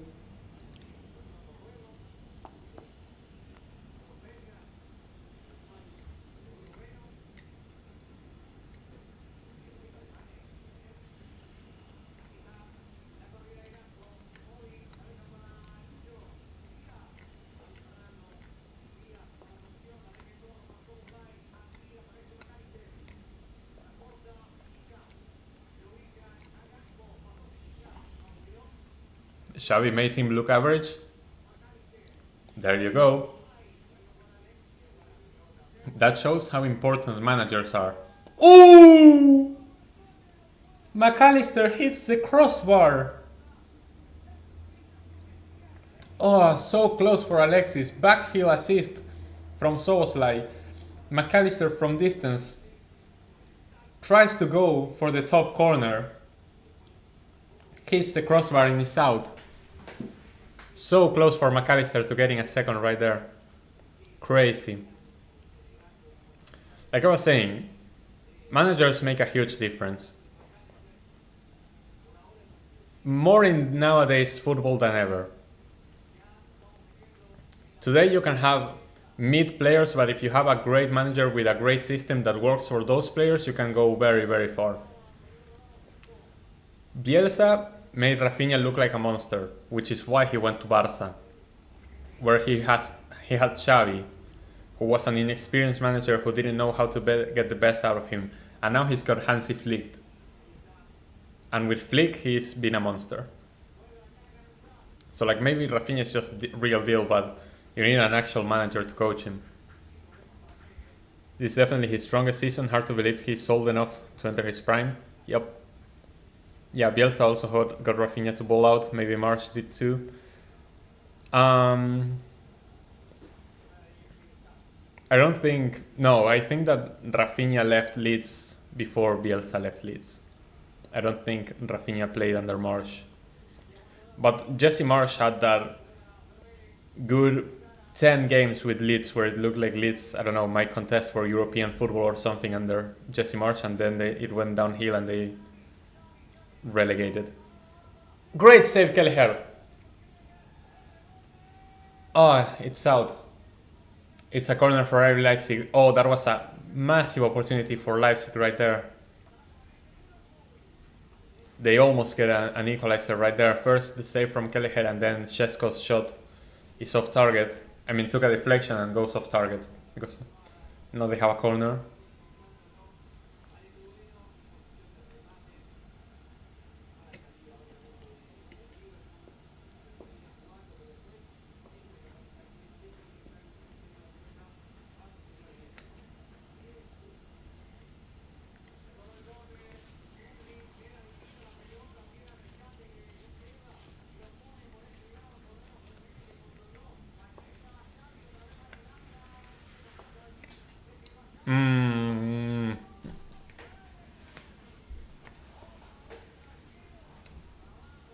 Another amazing save from Kelleher.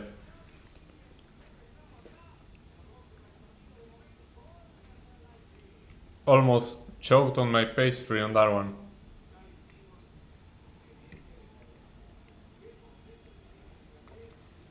Xavi Simons basically forcing the issue, running inside the box. Has a shot which takes a deflection, makes it more complicated for Kelleher. But with his fingers he tips it over the crossbar and it's another corner. Simons might have taken a knock there before shooting.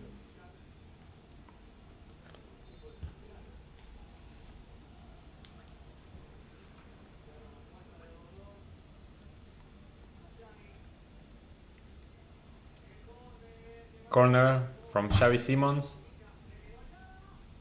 Nothing. Goes off target. It's gonna be a goal kick for Liverpool. Speaking of Bielsa, not too long ago, Bielsa said he was like Van Gaal. I hadn't thought of you. They have some similarities. I rate Bielsa more than Van Gaal because if you know me, Van Gaal is like, I wouldn't say he's the worst manager of all time, but definitely the most overrated manager of all time. So I think there are definitely some comparisons you can make about them being hot-headed, not great with the dressing room.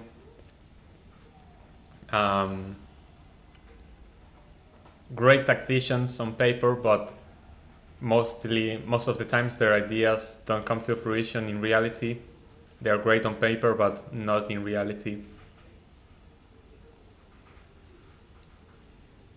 Rank to your rate Daverson? Absolutely. Daverson has been a monster for Fluminense now. Not for Fluminense, what am I talking about? For Atlético Mineiro. He scored 2 past Fluminense to send Atletico Mineiro to the semis, and now he scored 2 past River Plate, and he had an amazing game. He got an assist for the third goal. He's going crazy. Daverson should be called up for the Brazil national team. He's the best striker they can get currently. It is what it is. His compilations are super funny. His shithousing is off the roof. 3 substitutions for Liverpool: Darwin Nunez, Tsimikas, and Trent Alexander-Arnold. Trent Alexander-Arnold subbed out. In comes Joe Gomez, Andy Robertson, and Curtis Jones to try to seal this game out. So if Curtis is coming on, I feel like, are we shifting to a 4-4-2? Is that what we're doing?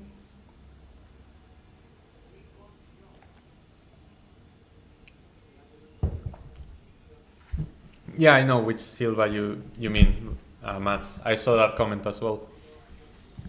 Bielsa and Van Gaal are both better at coaching than man managing. Yes, I agree. Imagine Daverson and Neymar falling in the penalty box at the same time and just rolling like 1,000 times on the pitch. Would be crazy. I retweeted a compilation about of Daverson today, early this morning, because of the monster game he had last night against River Plate. I'll show it after the game. It's crazy.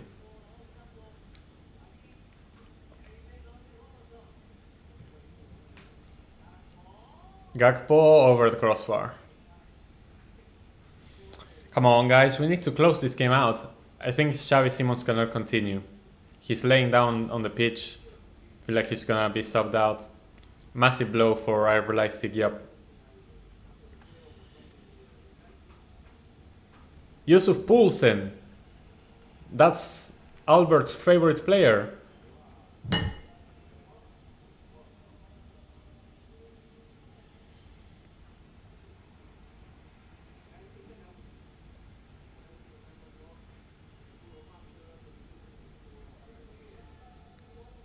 Alright, Xavi Simons subbed out, injured, being carried out of the pitch.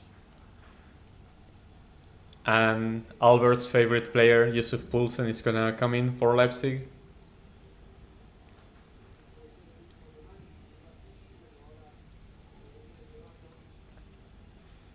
Hansi Flick is a difference maker, he sure is. Imagine, when he's in Bayern, they win 8-2. When he's in Barcelona, they win 4-1. The only thing that changed, literally the only thing, literally, like there was no difference between the teams. Nope, not one difference. Is Hansi Flick is on Barca. That's it.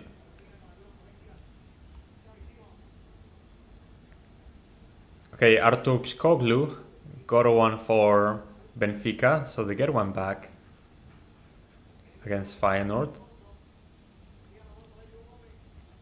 Josef versus Peru. The flashbacks. Company out. Back to Burnley you go, buddy. Isn't it crazy that someone can relegate with Burnley and get the Bayern Munich coach job right after? What is the history between Yusuf Poulsen and Albert? Yeah, you just remembered. 2018. What a year to be alive, to be Peruvian.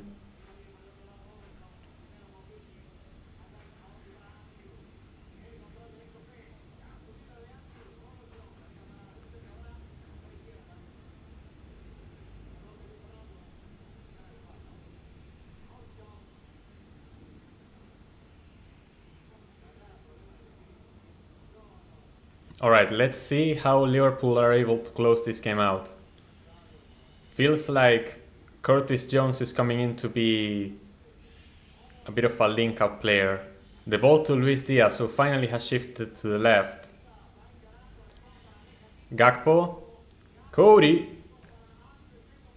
Robos Koros gets intercepted, but the ball is still ours. That's a foul on McAllister. Play continues. Szoboszlai. Szoboszlai. Joe Gomez. Joe. Joe is a bit too slow for that one, sadly. He's not Mbappe. Companies must have Morata's agent or something. Bobby Martinez agent. What do you mean? Like, you can fail upwards. Imagine getting relegated with Wigan, getting the Belgium coach, wasting Belgium's golden generation, and getting the Portugal job. It's crazy. I don't think Peru deserved to beat Denmark with all these missed chances, including the bad penalty miss. I mean, I think Peru played better than Denmark in that game, in my opinion.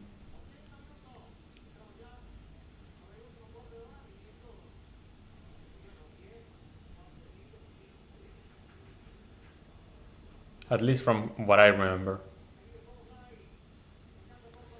The penalty miss from Cueva is gonna haunt him forever, man.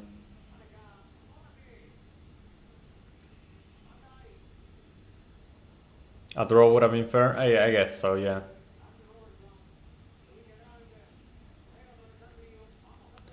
Andy Robertson. Luis Diaz, alright, on the left. Loves it into the middle. Joe. Sobo. Okay, cross gets intercepted. It's gonna be a throw-in for Liverpool. Nice. I like that we are seeing out the final minutes of this game close to Leipzig's box and not fully defending. Having the ball, being patient with it, trying to connect for an attack. Defend while having the ball. Instantly we lose the ball. Chile versus Peru, the old people's home derby. Yup. The retirement home.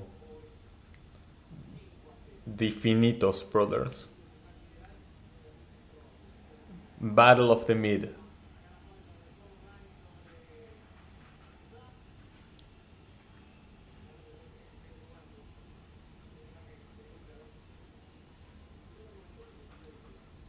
Isn't it crazy that Chile is dead last in CONMEBOL? Like, for real. 6.5 teams qualify from CONMEBOL and they cannot get into the top half. Offside? Offside, the flag is up. The flag is up. Doesn't count. Doesn't stand. No, Openda, don't celebrate just yet. Flag is up. Man, we're getting away with it tonight. Let's see that one again. Yeah, Openda is offside again. He actually is Lukaku. Wait, that's the second time this game he scores, but he's offside. Openda is actually Lukaku. That was a bad attempt at a save from Kelleher. Yeah, but he's definitely offside again.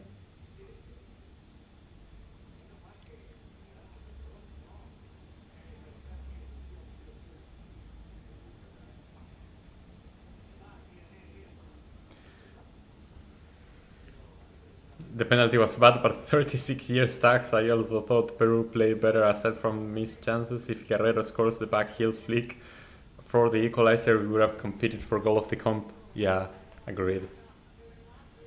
Man, let's not fall asleep at the wheel. Like, Openda may be chronically offside, but we still cannot risk those chances. Here's Luis Diaz on the break. That is a bad pass towards the middle. We still keep possession though. Curtis. Lucho. Alright, we're gonna recycle it back. Okay, there's someone injured. For RB Leipzig. I think Openda is just auditioning for Chelsea, United, Inter and Napoli. And Roma. And the Belgium national team. Which he already is a part of. That was a bit of a rough challenge from Konate.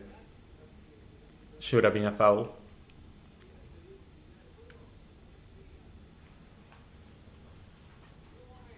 Alright, we're taking it slow. Slowly building upwards.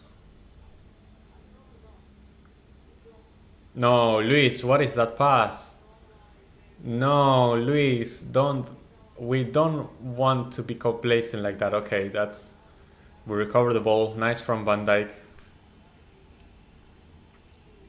Maka. Okay, good movement from McAllister. Lucho, please, man. We have a lead to defend. There's no need to do fancy stuff like that.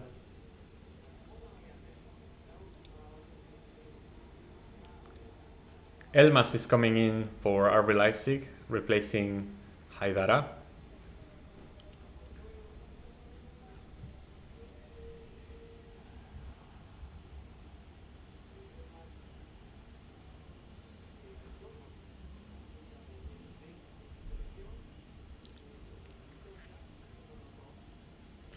Wow, Jonathan David penalty, and Lille have turned it around against Atletico Madrid at the Wanda Metropolitano. And Bruno Petkovic has gone in a second for Dinamo Zagreb. So Leipzig and Salzburg are going 0-3 to start off the Champions League. That's wild.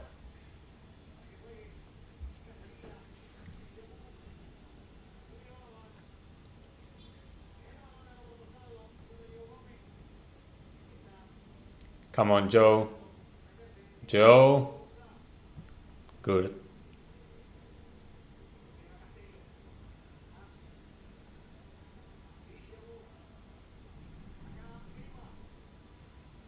Elmas. Okay, I don't like that Leipzig is holding possession this much, but I guess... Nope, there goes our low block. Come on, Konate. Nice, Konate. I'd read Jonathan David more if he got more service. I mean, if you get more service, it's easy to be a striker. Either way.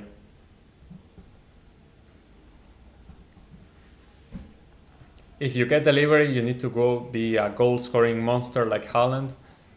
And if you don't get delivery, you need to make the most out of the few chances you have, like someone like Fulkrug, for example. That's how you rate big strikers in nowadays game. If you don't get delivery, you need to score the few chances you get. If you get delivery, you better be putting up crazy numbers. You don't get to be like a Nicolas Jackson or whatever. Yes, you're gonna score goals, but just from how many chances you're gonna need to score those goals.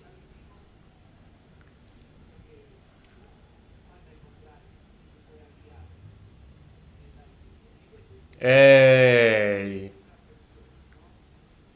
That's a heavy foul on Cody.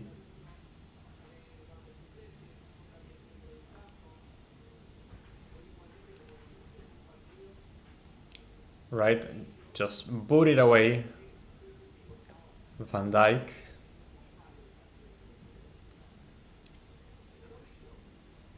Okay, I don't know what that was from. Luis Diaz has looked off ever since he has come onto the pitch.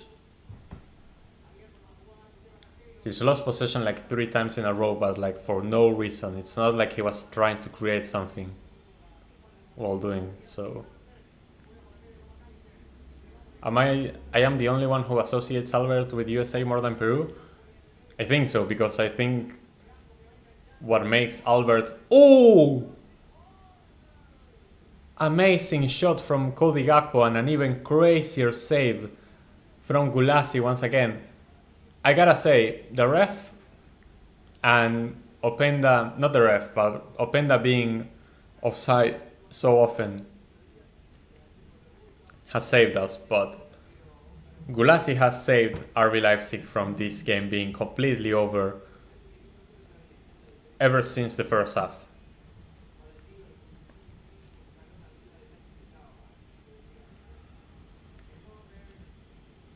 No, the thing is, in our community, we don't know many Peruvians besides Albert, and so the fact that he supports Peru makes him different than the other USA fans that we have. And so that's why we associate Albert with Peru more than USA. But I would say he's more of a US fan than he's a Peru fan. I mean, Albert should be the one saying that. We shouldn't be saying that for him, I think. But it's just how I feel about it. But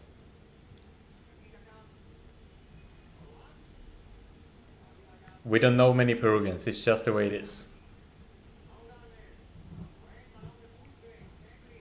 I think it's already a bit of a surprise that we know more than one.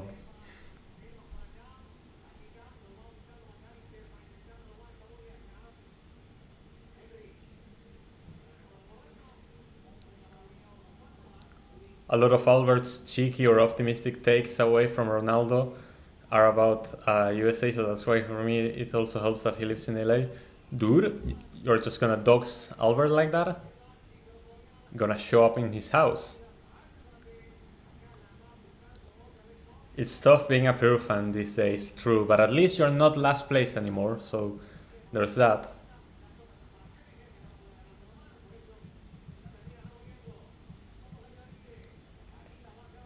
Alright, 5 minutes of stoppage time. How do Liverpool close this game out? That is not how you close the game out. Leipzig are gonna have another chance here. Openda is onside this time. Oh, thank God that he decided to play down the middle instead of finishing it himself.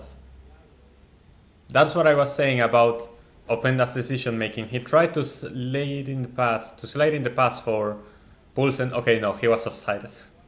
That's the third time that Openda has been offside this game. I really thought he was onside for this one, but no. He was offside, and even then, he should have finished the chance himself. He tried to pass it to the middle to Poulsen, but his pass was so bad that it didn't even reach him. That's what I was talking about with Openda's decision making. And even then, third time this game that he's been offside in a massive chance. Chile, the new Bolivia. Yup. They got beat by Bolivia at home, so that makes them the new Bolivia by default. Chile hasn't won a qualifier game in over a year. Like, that's crazy.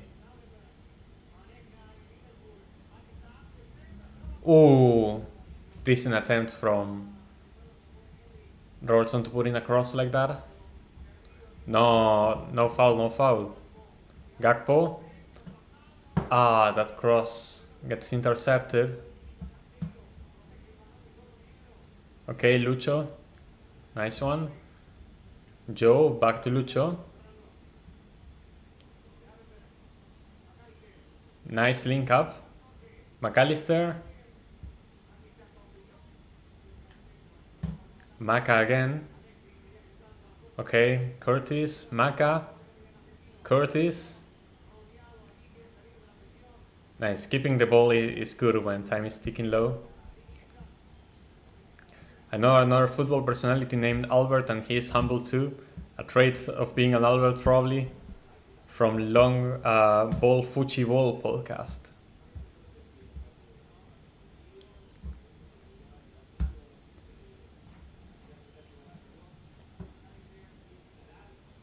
Chilivia.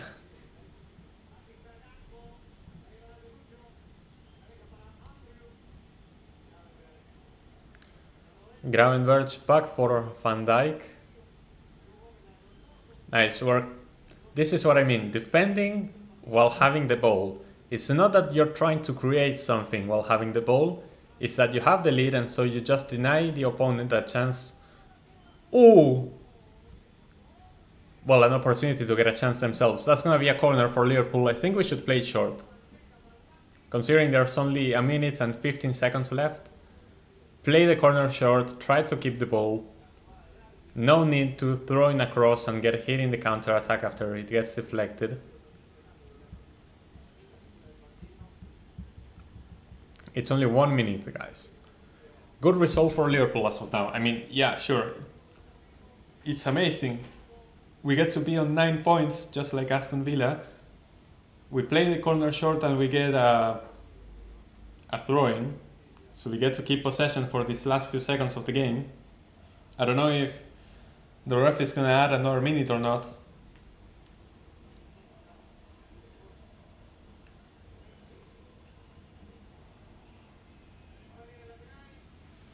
Okay, we played long. Maka?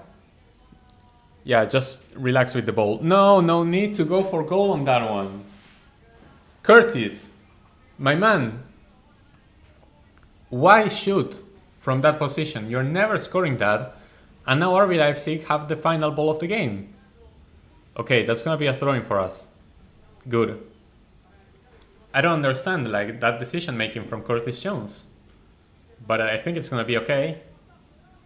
That's the end of the game. Final whistle. Liverpool 3-3 wins. RB Leipzig 3-3 losses. Great stuff for Liverpool. Exceeding my own expectations after the draw was done.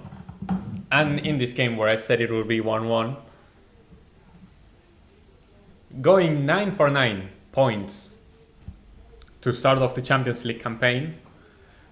Now we're going to have two very difficult games. First, Bayer Leverkusen in Anfield, and then Real Madrid in Anfield. But this is great because it gives us that big cushion going into those crucial games, and it gives us a really good chance to finish in the top 8. And for Leipzig, it's going to be very difficult. They're going to have to start winning some games if they want to even qualify for the playoffs of the next round of the Champions League. If they don't want to be one of the teams to go home early in this competition.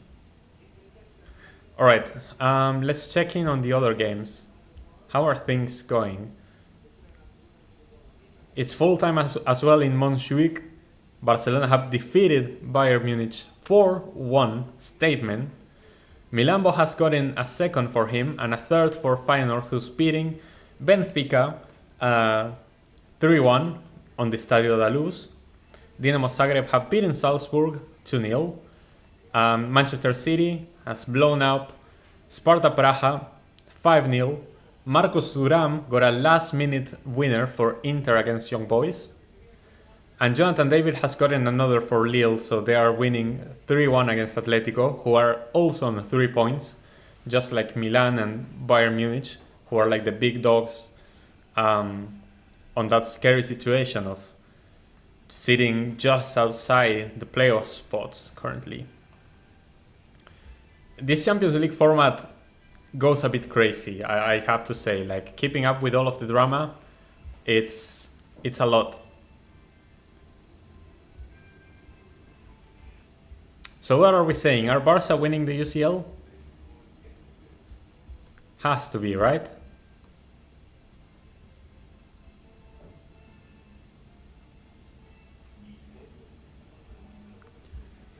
It's only the third time in history that Barca has beaten Bayern Munich in the Champions League. That's kind of crazy.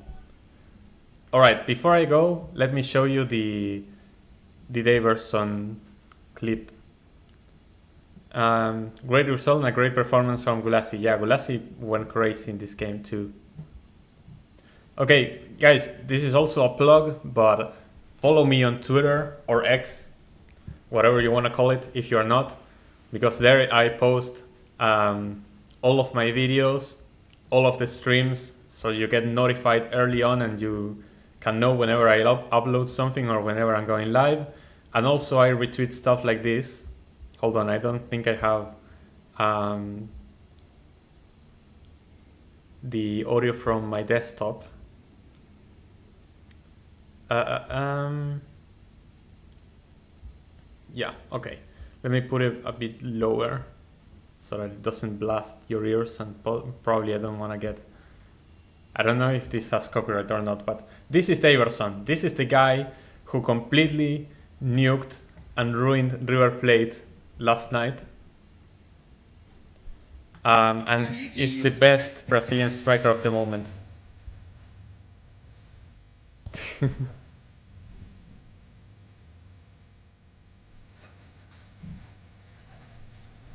He's such a character, man. The shit housing is off the roof. He's such a troll.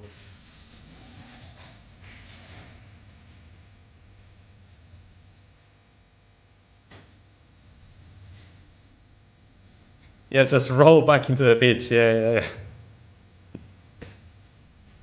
He's the striker that Brazil need at the moment.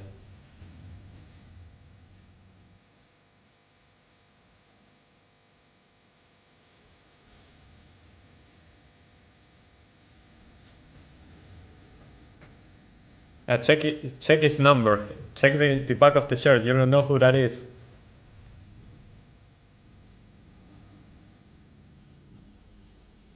Nah, this guy is crazy. He needs to be called up by Dorival. He owned those frauds. It is what it is, man. Anyway, I think we're gonna start to wrap up. Waverson. Barca have to get through Brest if they want their trophy. True. Are Barca winning El Clásico this weekend? That's a good question. Both teams coming off huge wins against German teams at home in the Champions League. So a bit of a coincidence on that one. Could go either way, I think. Time to celebrate on stream. Congratulations, AD, for that big win and the revenge. You want to call it revenge against Bayern Munich? I guess it has to be, right? Amazing win for Barca. Yeah, see you in the stream for sure. Barca would be a good team to bet on winning, to be fair. Yep. Waverson, he's a bigger troll than Dibu. He really is. He has the dog in him, if you know what I mean. Anyway, thank you to everyone who's watched this stream. Remember to like the stream to help it get it recommended to more people, and to subscribe to the channel if you are not already.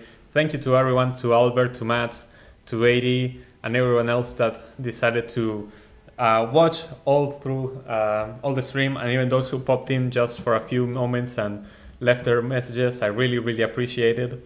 So yeah, thank you all so much for watching, and I'll see you all next time.